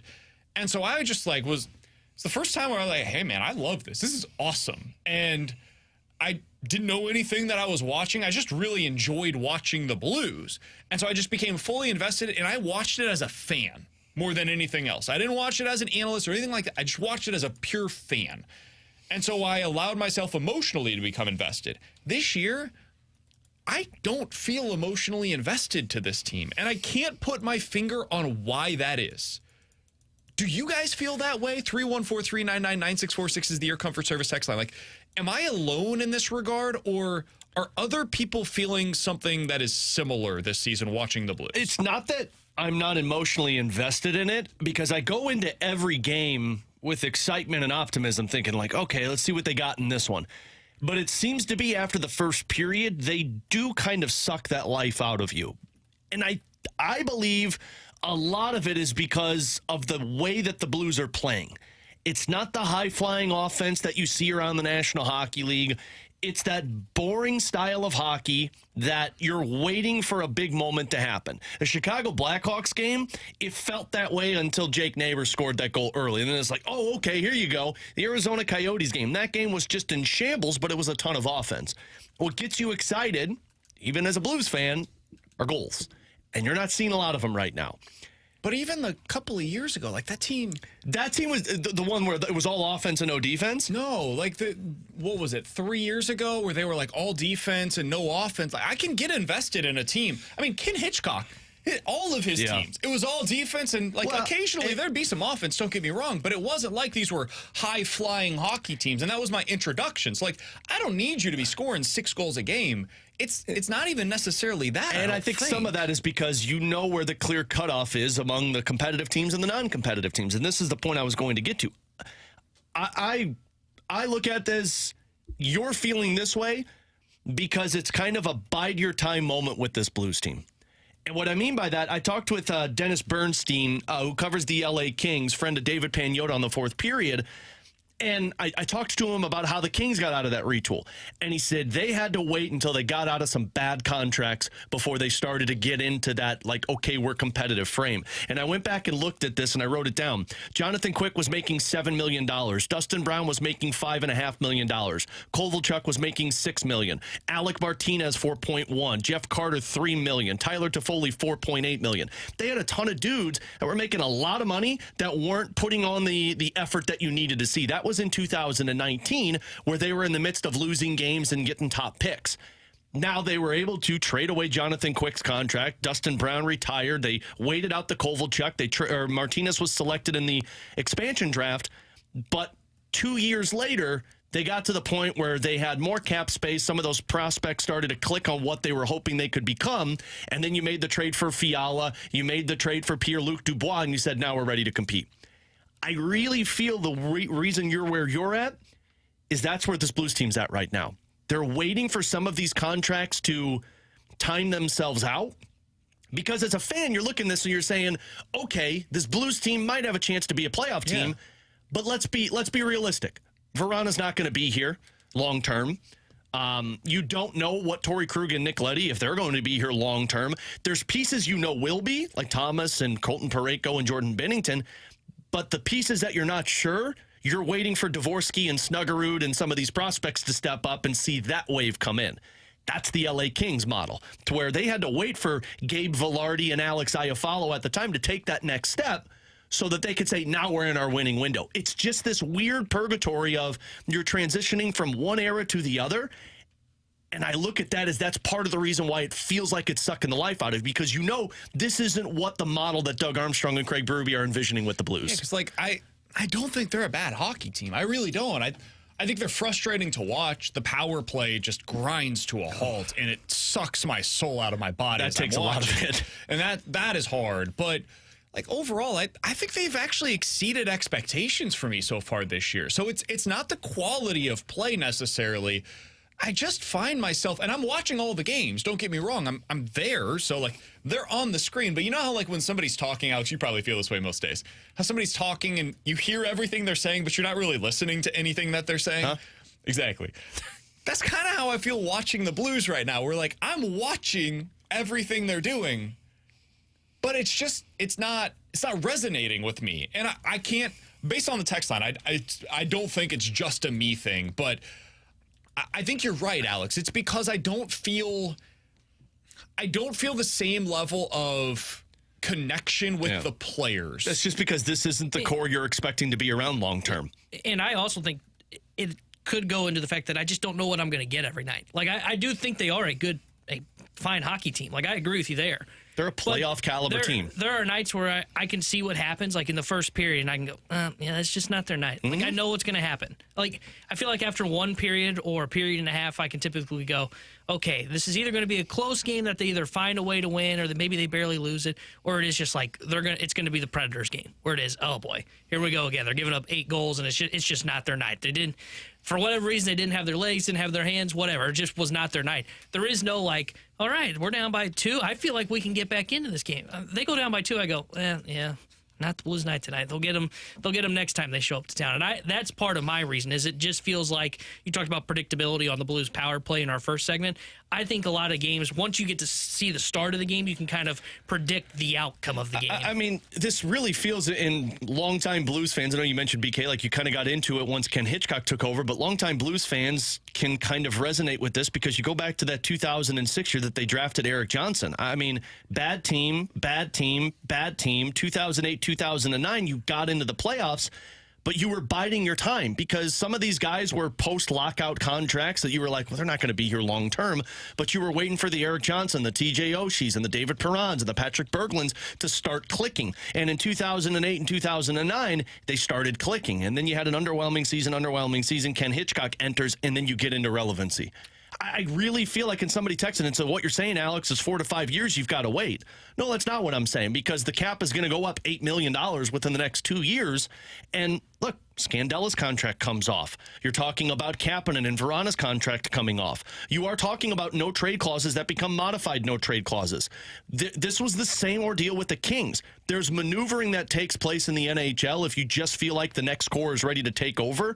I could promise you at the end of the season, if Snuggerud decides to sign here once his season's over in college, there's going to be a little bit more intrigue because that's the next piece. Dalibor Dvorsky, when his OHL contract is done or season is over, and he comes, a little bit more intrigue because those are the guys you're expecting to be a part of the next future. Somebody from the 618 says something interesting as well. Guys, in my opinion, it's because the players from 4, 5, 6 years ago had stories and you could really learn to love them. Ryan O'Reilly was a cast-off from Buffalo that comes here and wins a cup. Pat Maroon was the hometown kid. Binnington comes out of nowhere.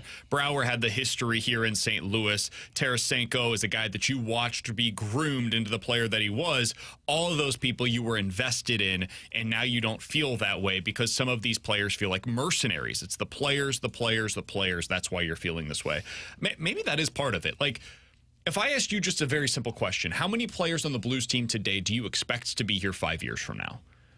I think we'd come up with like 3 or 4 probably. Maybe I'm a little low on that number. Like Kyrou, Thomas, I expect. Probably Schinner, I would expect to be here at that point in time. Binnington, Parayko. I have 9. 9? Mm-hmm. Wow, I from came the up with current 5. roster? Yeah. Thomas, Kyrou, Schenn, Toropchenko, Jake Neighbors, I'd put Neighbors in Justin that category. Falk, Colton Parayko, Binnington, Hofer. I don't know about Hofer. I have no idea on Hofer. I mean, he's the next goalie that takes over, so I would say Hofer. Okay. That's possible, but that's less than half the team. And I mean, that's like the as turnover. recently as a couple of years ago, and I'm not even necessarily saying this is a bad thing. This is what they needed to do. It's 100% where they should be in the life cycle of their team, but it just doesn't. Me being selfish, it doesn't feel as fun to watch on a night in, night out basis. It doesn't feel as emotionally invested as it typically does as a Blues fan over the last decade watching them, because it does. I mean, you mentioned earlier with Jakub Vrana.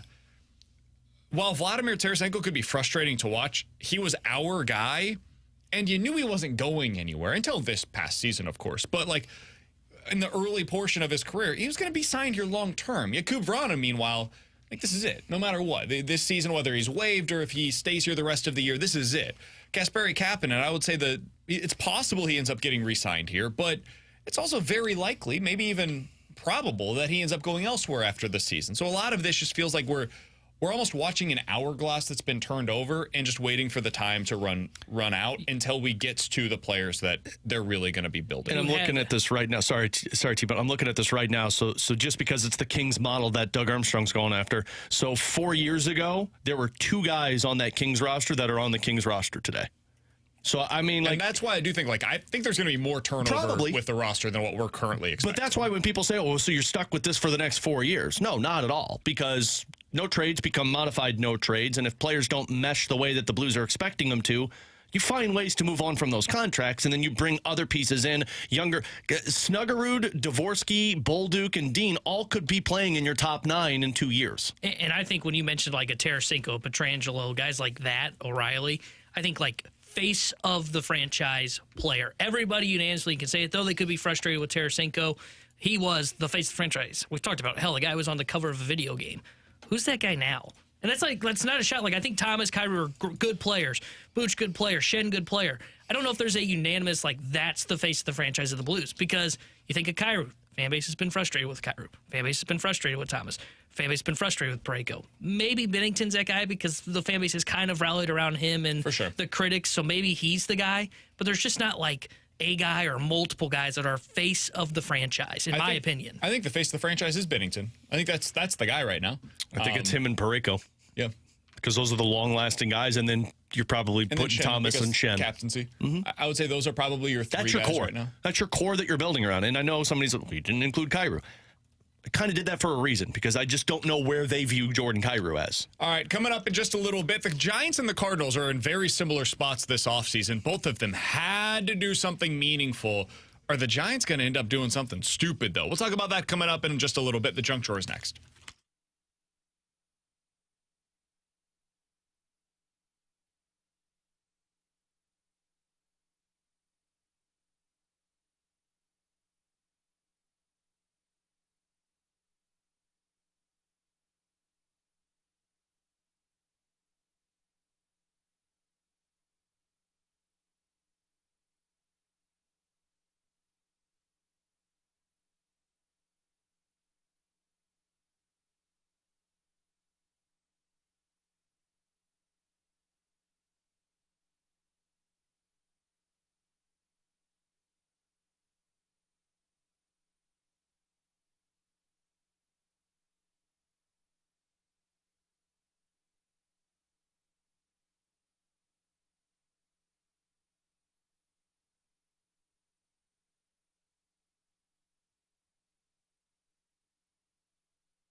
Alongside Alex and T-Bone, I'm BK. Quick junk drawer today because we went a little long talking about our investment in the St. Louis Blues. Alex, jailed Russians have been forced to listen to specific artists on repeat. Oh, yeah, it's Mariah Carey, All I Want for Christmas. It is not. It is Bon Jovi, DJ Moby, and AC/DC. Okay, so let's come up with the songs here. Do you have the songs in front of you? Can I guess? I've just got one. It's the AC/DC song that they have to listen to. That's got to be Thunderstruck. Yep, indeed. Oh, wow. Which is a great song, but if you play it over and over, it's going to...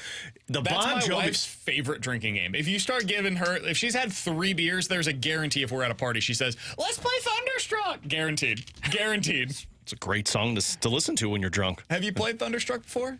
Have I played Thunderstruck? Like the song? I didn't even know that was a drinking game. I didn't know it was a drinking It's great. game. Anytime they say thunder, you take a drink. And then, we go around in the circle, and then if it doesn't say thunder until for a while, you're the one that ends up getting screwed. There's 3 solo I played Beerio Kart. Oh, that's a great game. Beerio Kart? Absolutely. We'll bring that to Alt next time around. At Mizzou. Yeah, it makes a lot of sense. I don't know who DJ whatchamacallit is. The Bon Jovi song has to be, it's got to be Living on a Prayer. It's got to be Living on a Prayer. That makes sense. Yeah, Living on a Prayer, What would be Wanted your Dead or song Alive. that you would most dread if they played it at a prison that you were at? Baby Shark. Baby Shark, Baby Shark, I'm glad we both thought of the same song. Baby Shark. Yeah, I don't even have kids, but that would be miserable. Yeah, it's that one. The Wheels on the Bus would be it for me. Oh, yeah, that That's one the would be worst. Yeah, that's another bad I'm one. sorry, man. That song, if it gets in your head for 2 seconds, I'm sorry to every single one of you. There is something so adorable, though, of my daughter, doing the motions with it. So adorable. Baby Shark, not so much. That doesn't do it for you. No, that doesn't do it. That damn song You're not is listening just... to that when you go What's for a she do walk? for Daddy Shark? Daddy Shark. No, it's Grandpa. Grandpa Shark. I'm like, is this what Grandpa sounds like? Coming up in 15 minutes, we'll dive into some NFL quick hitters. But next, the Giants and the Cardinals seem to be in similar spots this offseason for very different reasons. We'll explain next year on 101 ESPN.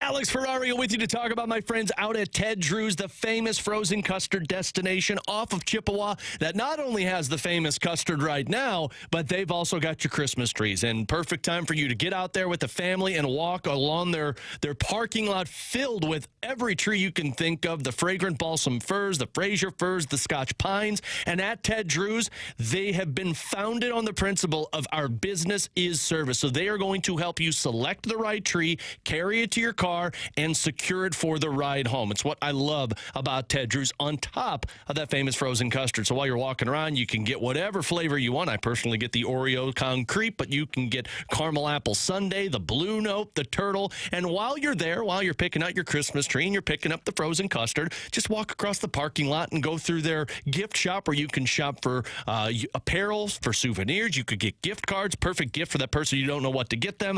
Get on out to Ted Drew's and start the family tradition that has been going on since the early 1900s. Ted Drew's famous frozen custard. It really is good, guys and gals.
if I were a Cardinals fan and I was, having a slice of pizza with Provel on it after an appetizer of mozzarella sticks called toasted ravioli, I would wonder why they jumped so quickly on guys that look more like backfilling. You're just kind of locking in 200 to 300 innings of like 4.5 ERA baseball. I don't know how crazy I am about that. That was Andy McCullough BK on the loves Athletics Baseball podcast. Alongside Alex and T-Bone, I'm BK.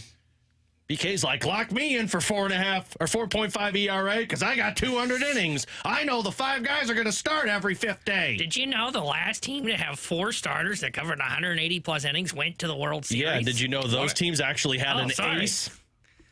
Cardinals might as well. We'll get into that later on. Ooh, Sonny Gray, Chris Carpenter. I don't see the difference. Andy basically says, hey, the Cardinals made too many moves too quickly and didn't actually end up getting a whole lot out of it. He likes the deal for Sonny Gray. Actually, that podcast over on the Athletics Baseball podcast, they all said, like, hey, it's entirely possible we look back at this offseason and say, holy crap, Sonny Gray was clearly the best signing, bang for your buck wise, of the offseason. So people, I think nationally, it's getting a lot of celebration in terms of how positive of a signing this was for the Cardinals. The ones that they don't like as much are the other 2 signings that the Cardinals made early on in the offseason. Alex, I think the reason why they had to do it, though, or at least why they felt like they had to do it, is for the same reason why the Giants feel they have to do something that might even enter stupid money season.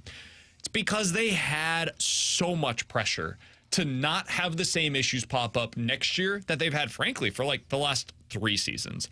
It feels like every year we're getting to the trade deadline and we're saying to ourselves, man, the Cardinals really need a back-end starter. Because right now they just need to fill innings. It was John Lester and Jay Happ. Last year, if they were competing, they would have had to do it once again. Like Jose Quintana, every year they've got something. And Jordan Montgomery, every year they've got to go out there and get guys that are like 3 or 4 starters for them. And so they believe they could do that now instead of waiting until midseason. And I'll give them a little bit of credit for that. It's better than the alternative, even though I also think they need an upside play for their rotation. Alex, the team that's in an even worse spot, in my opinion, than the Cardinals, though, is the Giants. I think San Francisco is now where the Cardinals were when they traded for Paul Goldschmidt. And there ain't a Paul Goldschmidt out there that wants to go play for the Giants, unfortunately. They have to get a star. If I asked our audience right now to name a member of the San Francisco Giants, a member of their current roster, I think there's a decent portion of the audience, and this is no shot against them, that could name maybe 1, maybe 2, probably not more than that. They are nameless and faceless and lack any kind of star power whatsoever. They are super vanilla. They've gone with all the platoons, and Giants fans are sick of it. They almost signed Aaron Judge. They literally signed Carlos Correa, and then he had termites in his ankle. That ended up putting that signing to the wayside. You should probably get that. They have to go out there, and according to every rumor that's out there right now, they are highly invested in trying to acquire one of Shohei Ohtani or Yamamoto, and probably also Cody Bellinger. That's where they're at going into this offseason. So there are teams that are in somehow a worse spot than the Cardinals are. The Cardinals just had a lot of pressure to be able to get those innings at the back end. Yeah, and I mean, the Giants' problem, too, is the division that you play in, because not only are you trying to be a competitive team and put pieces on your roster, but you're also fighting against 2 other teams that have more talent than you. So they're in a tougher spot than the Cardinals are. The issue with the Giants that isn't the Cardinals is they've got like 6 or 7 holes, and the Cardinals have one glaring one that if it falls apart, I don't know what your fallback is. The Giants know there's no fallback. Like if Logan Webb's not an ace for you and you don't get the offense, the bounce back from a Michael Conforto, then you're going to stink, and you know that. The Cardinals have this weird image that they feel like even if Sonny Gray isn't the Sonny Gray we expected him to be, we'll still be fine in the NL Central. The Giants don't have an offense, though. Yeah. Like the Cardinals, the fallback, and we can disagree with this. That's totally fair. We can at least have a baseball conversation about it. But the Giants believe, or excuse me, the Cardinals believe they can have a top 10 offense. There is no argument for the Giants to have a top 10 offense. They could argue top 25. Maybe. They need to build through pitching and defense. Unfortunately, that ain't sexy. And there is not a whole lot of star power in that lineup. Like, I was listening to somebody that covers the Giants yesterday, and he was like, I think they have to throw whatever kind of money Cody Bellinger is asking for at him. He said, hey, 12 years, $250 million. If that's what it takes to get Cody Bellinger this offseason, I think they have to do it. I think the Cardinals should do that. No. 1 year, $23 million last year. That's one thing. A 12-year deal for Cody freaking Bellinger? I'll take it. Whoa, that is terrifying, man.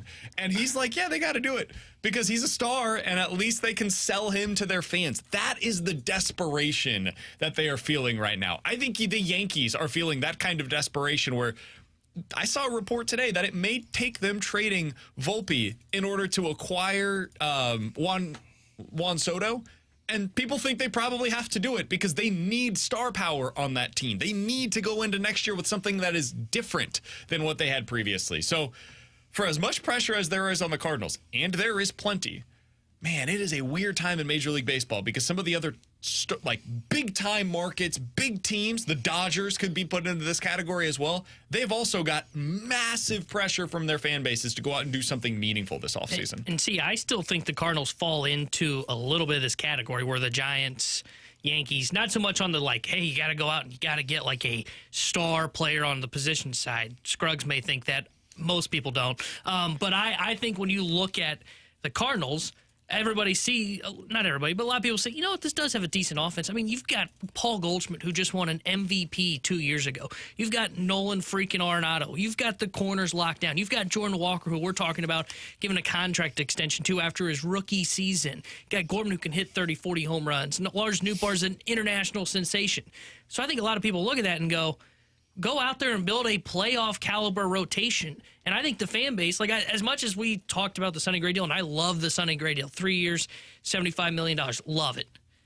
You still need something else. I think this fan base still feels that way. I think the fan base here in St. Louis still goes, they just built another NL Central one. They're going to win 90 games. They're going to go to the postseason. And then they're going to be golfing in October again. Fair, but it's easier to do what the Cardinals need to do than it is to do what the Giants or the Yankees or the Dodgers I totally agree with that. Because but the division sucks. I think the pressure index is still as high as those other franchises. That's a fair point. That would be my kind of argument for it. Is I totally agree with you. Maybe I should amend what I'm saying here. What the Cardinals have left to accomplish this offseason is so much easier than what the Giants or the Dodgers or the Yankees or the Mets need to go out there and do. The Yankees need 7 moves, and they're all big. They've got to go get Juan Soto and then sign a big-time starting pitcher and then backfill with all of the stuff that they traded for Juan Soto. The Giants need to get 2 or 3 stars. If they get Matt Chapman and that's their crown jewel of the offseason, they have failed spectacularly. Guys, Matt Chapman might be the second best available position player, not named, I guess, third, behind Shohei Ohtani and Cody Bellinger. That would be a big-time addition for them. It's like the Cardinals signing Sonny Gray. It ain't enough, not even close to enough for the Giants this offseason. The Dodgers need to completely build their rotation in one offseason. You think the Cardinals have issues in their rotation. Have you guys seen what the Dodgers have available to them right now? It is a whole lot of dudes that are throwing their first innings in Major League Baseball. So those teams, the pressure is similar to the Cardinals. I think that's fair.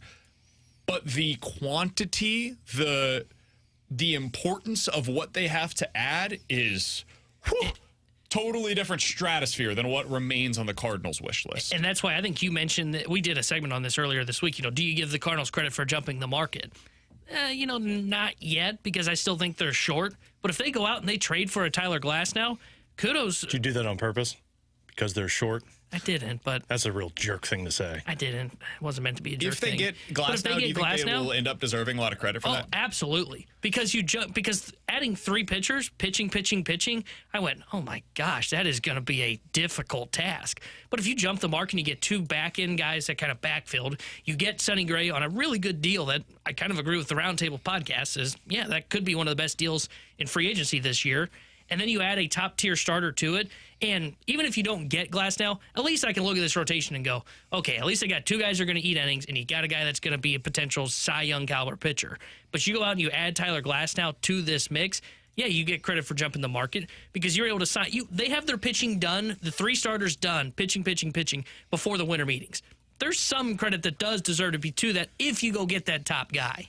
It feels like they might have read the market pretty well in terms of what the prices are going to be. If Emilio Pagan is getting a 2-year deal worth $8 million per year, if you had waited and you ended up with Lance Lynn 3 weeks from now, 4 weeks from now, I know this sounds crazy. He might have gotten a 2-year deal from somebody, like a 2-year guaranteed deal from somebody that ended up feeling desperate because they missed out on the other starters in this mid-tier class that we're now starting to run through. So we may look back on this and say to ourselves, man, we could have had Lucas Giolito on a 4-year deal worth $65 million or Kyle Gibson at 1 year, 13. I kind of feel a little better now suddenly about Kyle Gibson at $13 million. But you're right. The prerequisite for that is go out and get Tyler Glass now. Go out and get the other upside pitcher that you're going to be able to acquire. Alex, one guy that I don't think is going to be on that list, unfortunately, is your boy Alek Manoah.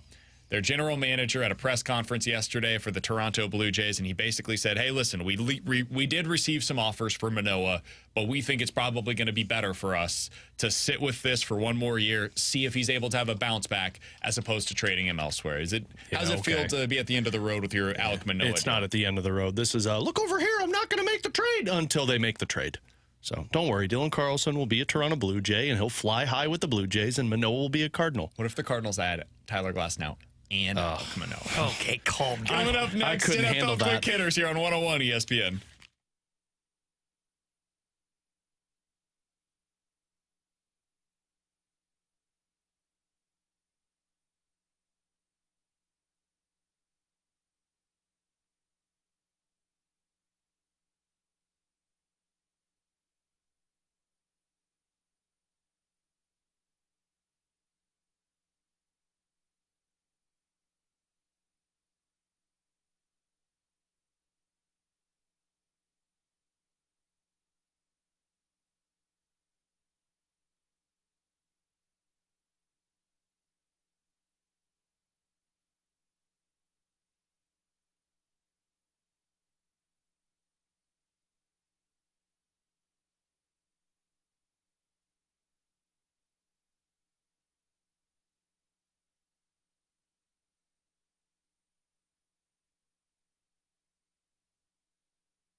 All right, let's dive into some NFL quick hitters. The big story of the day is that Aaron Rodgers is truly a medical marvel. He is coming back to the practice field. The Jets have opened up the 21-day window in which he is allowed to potentially return. Alex, how about this? What is it, 3 months after op? Man, good for him. A medical marvel. Frankly, if more medical journals are not following Aaron Rodgers around to find out how to miraculously recover from an ACL tear in less than 80 days, what are these doctors doing? And how about the Jets potentially getting him back towards the end of their season? They're 4-7. The next 3 games are against Atlanta, Houston, and Miami. They're probably going to be 4-10. Oh no. Dude, he's not coming back. They're not going to be 4-10, man. They're going to beat all of those teams. And then they give Aaron Rodgers a chance to win the playoffs. This is such a ridiculous storyline. I cannot believe this is where we've arrived. Are we really of the opinion that he's going to return for the final 3 games of the season for the New York Jets as they are 4-10, battling to get to the 7th win of the year by the end of the season? This is just Aaron Rodgers. Nonsense. He wants to be applauded for being a medical marvel, and then it'll be like, oh, no, I'm not coming back because there's no playoff chance. And then in all reality, his ACL is probably still torn. He comes back a game. Probably like, oh, yeah, now I get a full year to recover. He probably comes back, plays a game for the medical marvel, and then goes, oh, hammy. Sorry. Out the final 2. Yeah, whatever. So annoying. Will Aaron Rodgers play another game for the Jets this year? No. I'm going to say yes, but I think it's like Really? a game. I totally could see where he plays one game, you know him. He'll play one snap. Yeah, and then he go, oh, no. Yeah. Oh, I'm dehydrated. He'll take a knee Yeah. to end the game. And then the ACL tears again. Oh, come on, man. It's the Achilles. Quit tearing his ACL. Whatever, man. The Minnesota Vikings have also activated a player that could legitimately help them down the stretch. By the way, the Vikings quietly, I think as of today, would be in the playoffs if the season ended today. What a weird year this has been in the NFL. They are getting Justin Jefferson back. Now, the question is, who's going to be throwing him the football? Because according to their head coach, Kevin O'Connell, they are reevaluating what they are getting from the quarterback position during their bye week. They finish up the season against the Raiders, the Bengals, 2 games against the Lions, and 1 more game against the Green Bay Packers. Alex, do you think they should switch from Josh Dobbs to, I don't know, Mullins? Nick Mullins is their other backup that they've got available isn't to it, them. what's his face? Jaron Hall Yeah. is the other backup quarterback that they could have available. He's a rookie. Who would you go with the rest of the way if you were the Minnesota Vikings? I mean, I don't think it really matters. I think all of them kind of stink, but like you stick with Josh Dobbs. That's where I'm at as well. I mean, like, who cares? He threw 4 interceptions. I've seen guys throw more interceptions in a game, and the team's like, oh, no, he's great. He's our guy. You're getting Jefferson back, which means all you got to do is put the ball in the air and let Jefferson do the work. You're already not a great team. You're average at best, so you might as well just stick with Josh Dobbs, who at least showed the ability to win a football game for you. Going to somebody else is just stupid. I kind of agree. Like, I would stick with Josh Dobbs. I know he played bad in that Monday night game against the Bears. But some of those interceptions, too, were not on him. Like, some of them hit the wide receivers in the hands, popped up into the air. I think 2 of the 4 probably were not on him. And I just looked at his numbers overall in his 4 games, 3 starts with the Vikings. 5 touchdowns, the 5 interceptions, 4 of those came from the game Monday night. He's got 3 rushing touchdowns. Like, he's giving you a fighting chance. So, he has fumbled 4 times. Well, it happens. And only 3 of those lost. But I think when you look at him, I still think he gives you a fighting chance. I think he's a very capable backup quarterback. Now, would you like to have him ride out the season? No, but this is the spot you're in. Yeah, I mean, you lost your starting quarterback, and you had to know this was your lot in life. Whenever you lose Kirk Cousins, when you go to a backup, you're going to be wishing that they could do something more than what they're capable of.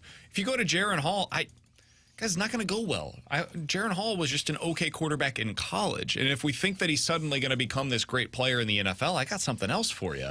Nick Mullins, we've seen that experience, man. It ain't great. It leaves a lot to be desired. Josh Dobbs can at least make some plays for you. He's certainly not the greatest thing since sliced bread, but he's fine. He is the Ryan Fitzpatrick of the modern NFL. That's who he is. If he's your starting quarterback, you're always going to want to upgrade from him. But if he's your backup and he has to be put into the game, yeah, you're going to lose a few games because of him. You also might win a game or 2 because of him. He's that loaf of bread you find in the back of your pantry, and you're like, oh, shoot, I still have it, but you take it out and you check it for mold, and there's no mold, and you say, great, let's eat it. Even though it expired a month ago. And still taking the risk that, it might give you diarrhea. Yeah. That's just us. So I was listening to feels like it was at me. as we go through some NFL quick hitters. Touched home, didn't it? Yeah. Man, you've been on one in a second. Aaron Rodgers tore his ACL according to you, and now we've got the old moldy bread. I kind of like that, though. Do we really know what Aaron Rodgers tore? Like, he could say it's his freaking whatever, but it doesn't matter. I still believe he didn't actually tear it. Nothing was injured. The guy just wanted to take 8 weeks off and then look like a miraculous player. Yeah, he's like, hey, this team stinks. I see what's happening around me. I'm not doing this all year. I'm going to take the year off. You guys figure this thing out. Fire our offensive coordinator. Get a new offensive line. We can do this thing again in 2024. I can never overcome what Tom Brady has done with all of the Super Bowl rings, but I could be a medical miracle. That's right. That's how I come back in this league. We got Pfizer boy over there with Travis Kelce. I'm going to be the new I'm going to be somebody that recovers from an Achilles. Now I'm ACL boy.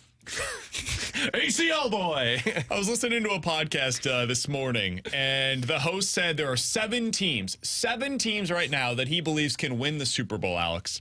He said there are 3 teams in the NFC, the Eagles, the 49ers, and the Cowboys. Nobody else from the NFC, according to him, no Lions, can win the Super Bowl. He said the defense is just too bad for them. Does not believe they can get there or win it. In the AFC, he believes the Ravens, the Chiefs, the Jaguars, and the Dolphins could end up going to and winning the Super Bowl. Do you think there should be anybody else that is added to that list or subtracted from that list? I would not have the Jaguars on that list. I don't. If the Jaguars are expected to win the Super Bowl, then I'd put the Lions in that too, because I think the Lions got a better offense, and I understand the defense stinks, but so I would take Jacksonville off, but no, all of those other teams. I mean, I think you have to put Buffalo in the conversation. Like, if Buffalo gets into it, Buffalo's got a chance to win it because of their quarterback.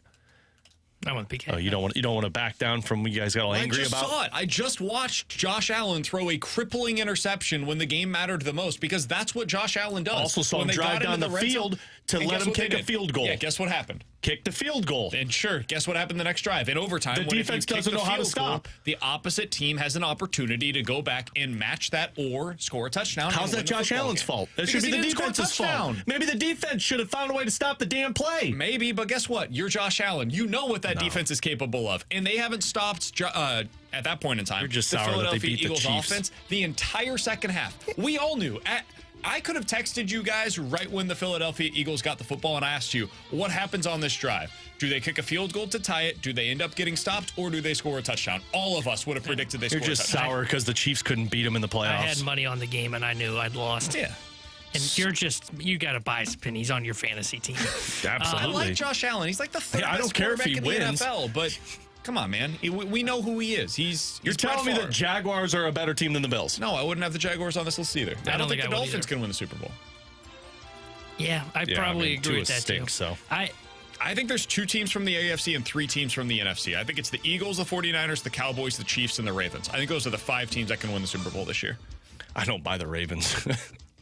I agree, but somebody has to. Yeah, I know. AFC, I know, but I mean, I buy the Ravens more than the Chiefs, but I just don't buy the Ravens. I don't know if there's a team I trust in the AFC, Yeah. but I think I can still hear the argument for like the Ravens to win the Super Bowl, for the Chiefs to win the Super Bowl. And then I would probably agree. I think the Dolphins and Jaguars are like, they're fringe. They're on the fringe. Like, if they play well, like they get hot going into the postseason, maybe then I'll throw them into this conversation. Biggest But thing right for now, both no. of them, I don't trust their defenses. I'd I don't agree think they with can that. get enough stops. Yeah. At least I know with the Ravens and the Chiefs, while their offense is hot and cold at times, those defenses are really good. And they can lean on that when they get into the postseason, going up against these other offenses that are really solid that they're going to have to go up against. All right, coming up next, speaking of offense, we've been lacking it here in St. Louis on the power play this year. What needs to be done to fix it? We'll ask Chris Kerber, the voice of the Blues, next here on 101 ESPN.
Taylor Hendrickson here with a Sports Center update brought to you by Saliga Heating and Cooling. The Blues lose to the Wild last night 3-1. They'll be back in action tomorrow when they host the Buffalo Sabres. We'll have pregame coverage starting at 6 o'clock with Alex Ferrario and Joey Vitale. Then Joey will join Chris Kerber for Puck Drop at 7. And the voice of the Blues, Chris Kerber, joins us next here on BK and Ferrario. This Sports Center update was brought to you by Saliga Heating and Cooling, an independent American Standard heating and air conditioning dealer.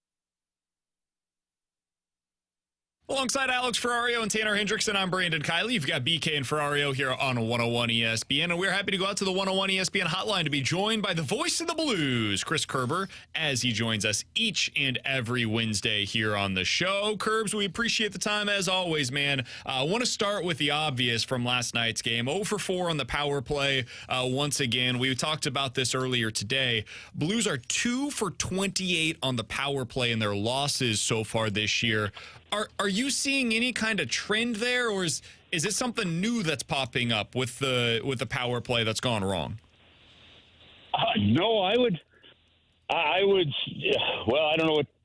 Yeah, no, I'd say the trend is it just isn't very good, right? I mean, there, yeah. They were very positive after the last couple games. They got a couple power play goals. You feel like it's starting to move in the right direction. But that was a game yesterday where clearly the power play would have won you a hockey game. It would have put the pressure on the Minnesota Wild, would have had them doubting themselves in the end. And it didn't work. And you can talk about chances all you want. You can talk about opportunities. You can talk about post hit. And, you're close. So there's things knocking on the door. But that doesn't get you the 2 points that you needed against a team that was 9 points below you in the standings. You know, and it could have been a difference maker, and it just wasn't. So there is the optimistic look and the positivity of saying, well, we went 0 for 4, nothing you can do about it now. Got to go back to work and try the next game. And yes, that's 100% true. But the bad power play totals right now, or the lack of success on the power play, is one of the issues why the Blues aren't, maybe in second or third place in this division, to be honest with you, versus fourth. Curbs, does it feel like that the power play is just too predictable when they set up plays? Oh, I don't know. Again, go back and look, and that bar, if it goes bar down rather than bar up last night on Torrey Krug, we're talking about a power play goal in a tie game and maybe an overtime game, right?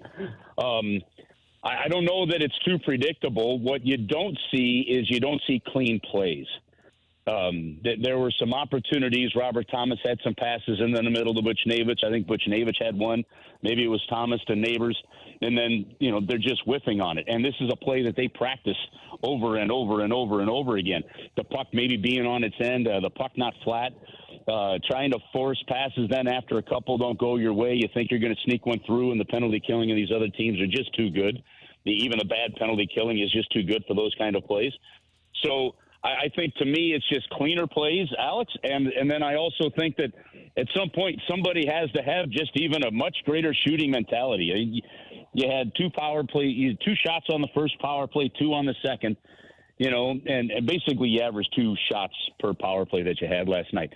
And what you just don't see is somebody in a position like when the pass comes up to Krug or Falk or Perunovic, they're just not in a spot. Either the pass isn't where it needs to be or they're not where they need to be to just one-time the thing.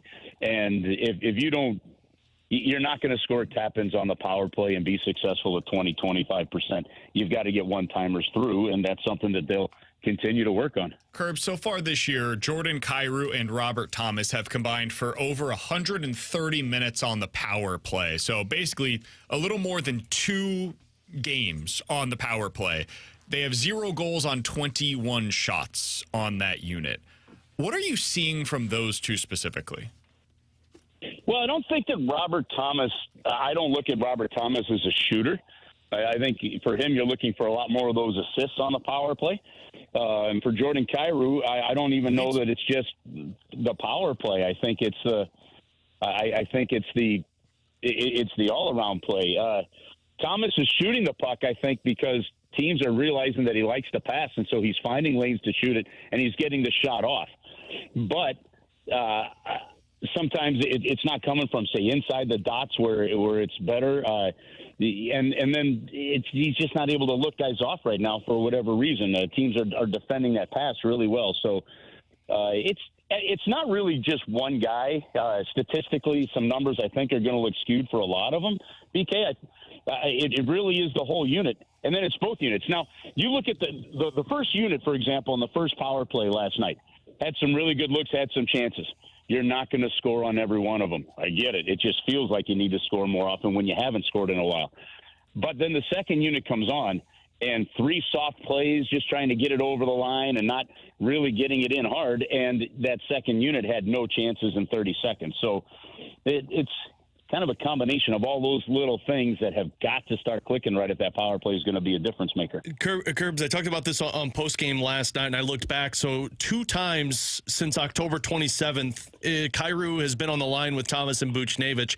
Other than that, you're talking about it's been Kapanen, it's been Saad, it's been Neighbors. Is that problematic for the Blues if Kyrou and Thomas don't mesh together on a line? No, I don't think so, because I think if you're going to be a mean team, and I mean mean in terms of an offensive threat, you've got to have depth, I think, at least easily 1 through 3 on your lines. So I actually think that, having Kyrou down where they had him with Hayes, and having some different looks led to success over the last couple of games. So for me, I don't think it's paramount or critical that those two have to play together. Sometimes that just does not work. But they do have to be productive on the lines that they're on. Robert Thomas has found a way to be pretty productive this season. And look, guys, 70 points for Jordan Kyrou for a third straight year would be fantastic. But 70 points at minus 39 is no good, right? If you get 60 points and you're plus 15, 20, you're going to be winning a lot more hockey games. So this is one of those seasons. The only thing I'd say is I just caution and let the season roll for how it's going to roll, because I think the all-around play of Jordan Kyrou has been better this year than we saw last year. And there's still going to be some inconsistencies, some ups and downs. There's going to be these moments where he is clearly fighting the puck like he is now one-on-one.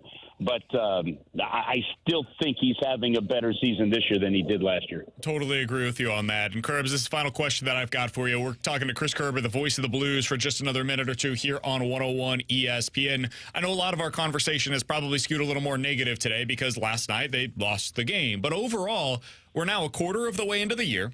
The Blues are over 500. As of today, they would be in the playoffs if the season were to end today. And if you told me all of that before the season, I would have hit the button to sign up for it, because that'd be a pretty nice way to start out the year. So all things considered, it's been mostly a success for the Blues, I would say, to start out the year.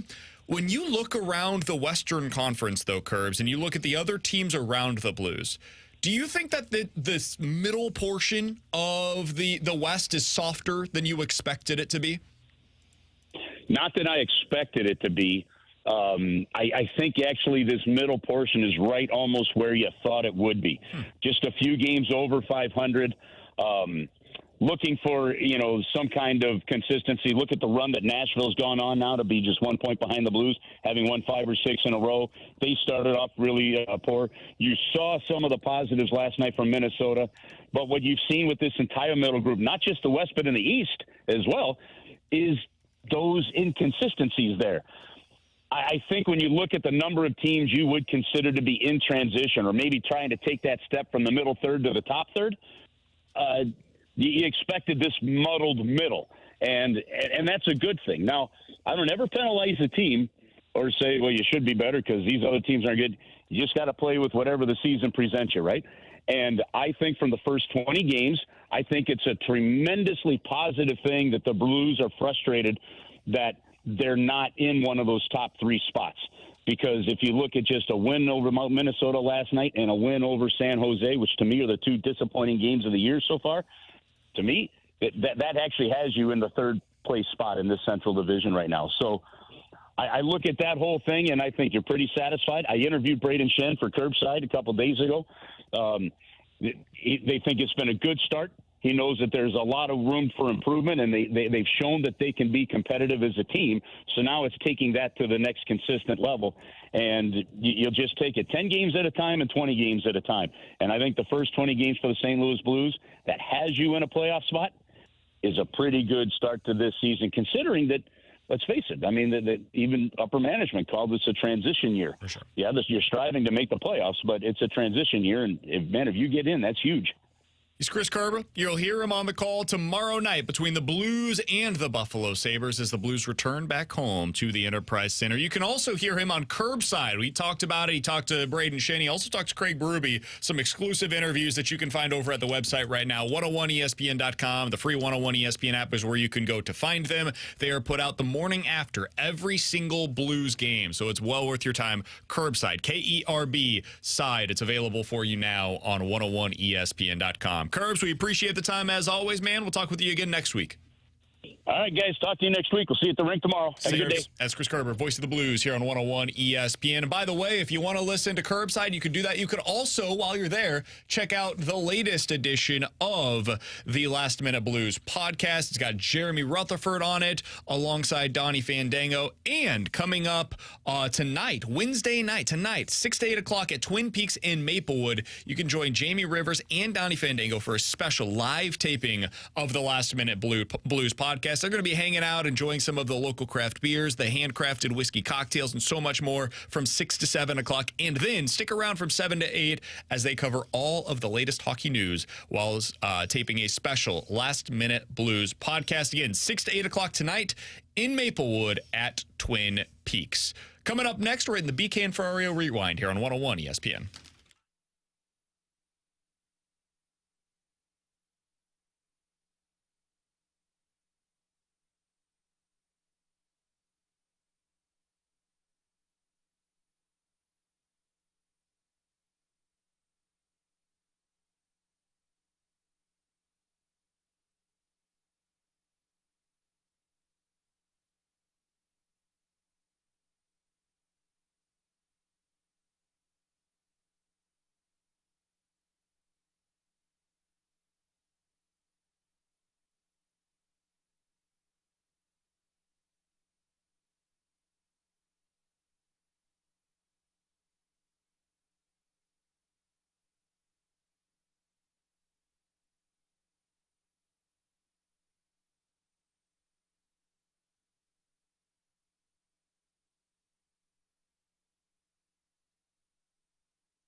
He's Alex Ferrario. That's Tanner Hendrickson. I'm Brandon Kiley. Coming up at 4:30, Craig Berube will be joining the guys on the Fast Lane. If you missed anything from our show today, be sure to check it out on the podcast page, 101ESPN.com, and the free 101 ESPN app is where you go to find it. It's all presented by Dobbs Tire and Auto Centers. And if you go over there, you will see our segment from earlier today in which I said the Blues just aren't resonating with me from this year. I like the team. I enjoy watching Blues hockey, but this team specifically, I don't have an emotional investment the way that I have in previous years. And we tried to explore why that is. And if you guys are feeling the same way, sounds like the Fast Lane will be discussing that. I'm going to go ahead and go out on a limb here and say that they probably don't feel the same way that I do about this season. But they can't get analytics for that like you like to dive into, you know? That's what it is. It is a gut feel. Purely analytical feeling. All right, Alex, final thing before we get out of here today.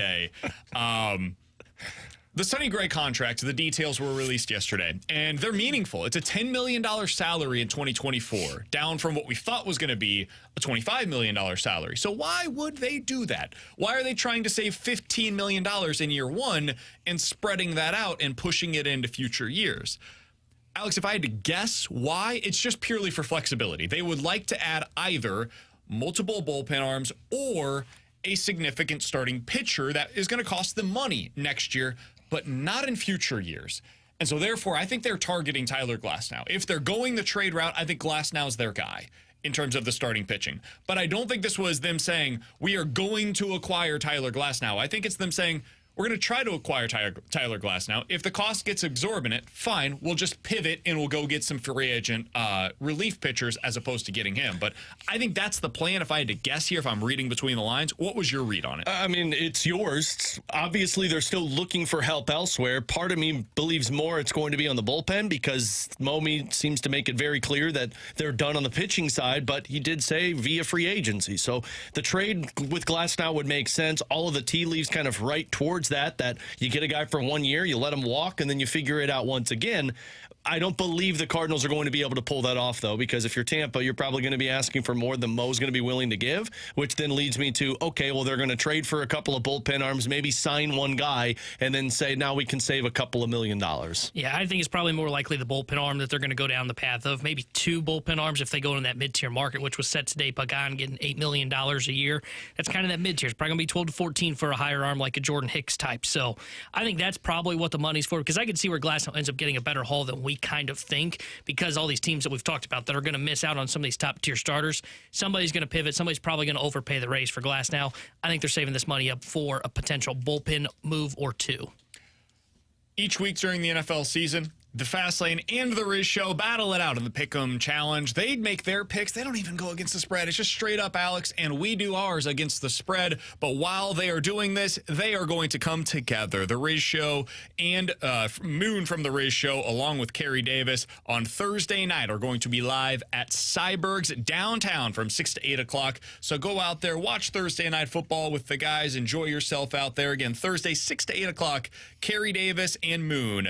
It is all Bud Light sponsored at the Cybergs on Market Street. For Alex Ferrario and Tanner Hendrickson, I'm Brandon Kiley. I can't wait, personally, to listen to the Fast Lane. The guys, again, have Craig Berube coming up on the show later on today, so be sure to stay tuned for that. We'll talk to you guys tomorrow at 11 a.m. here on 101 ESPN.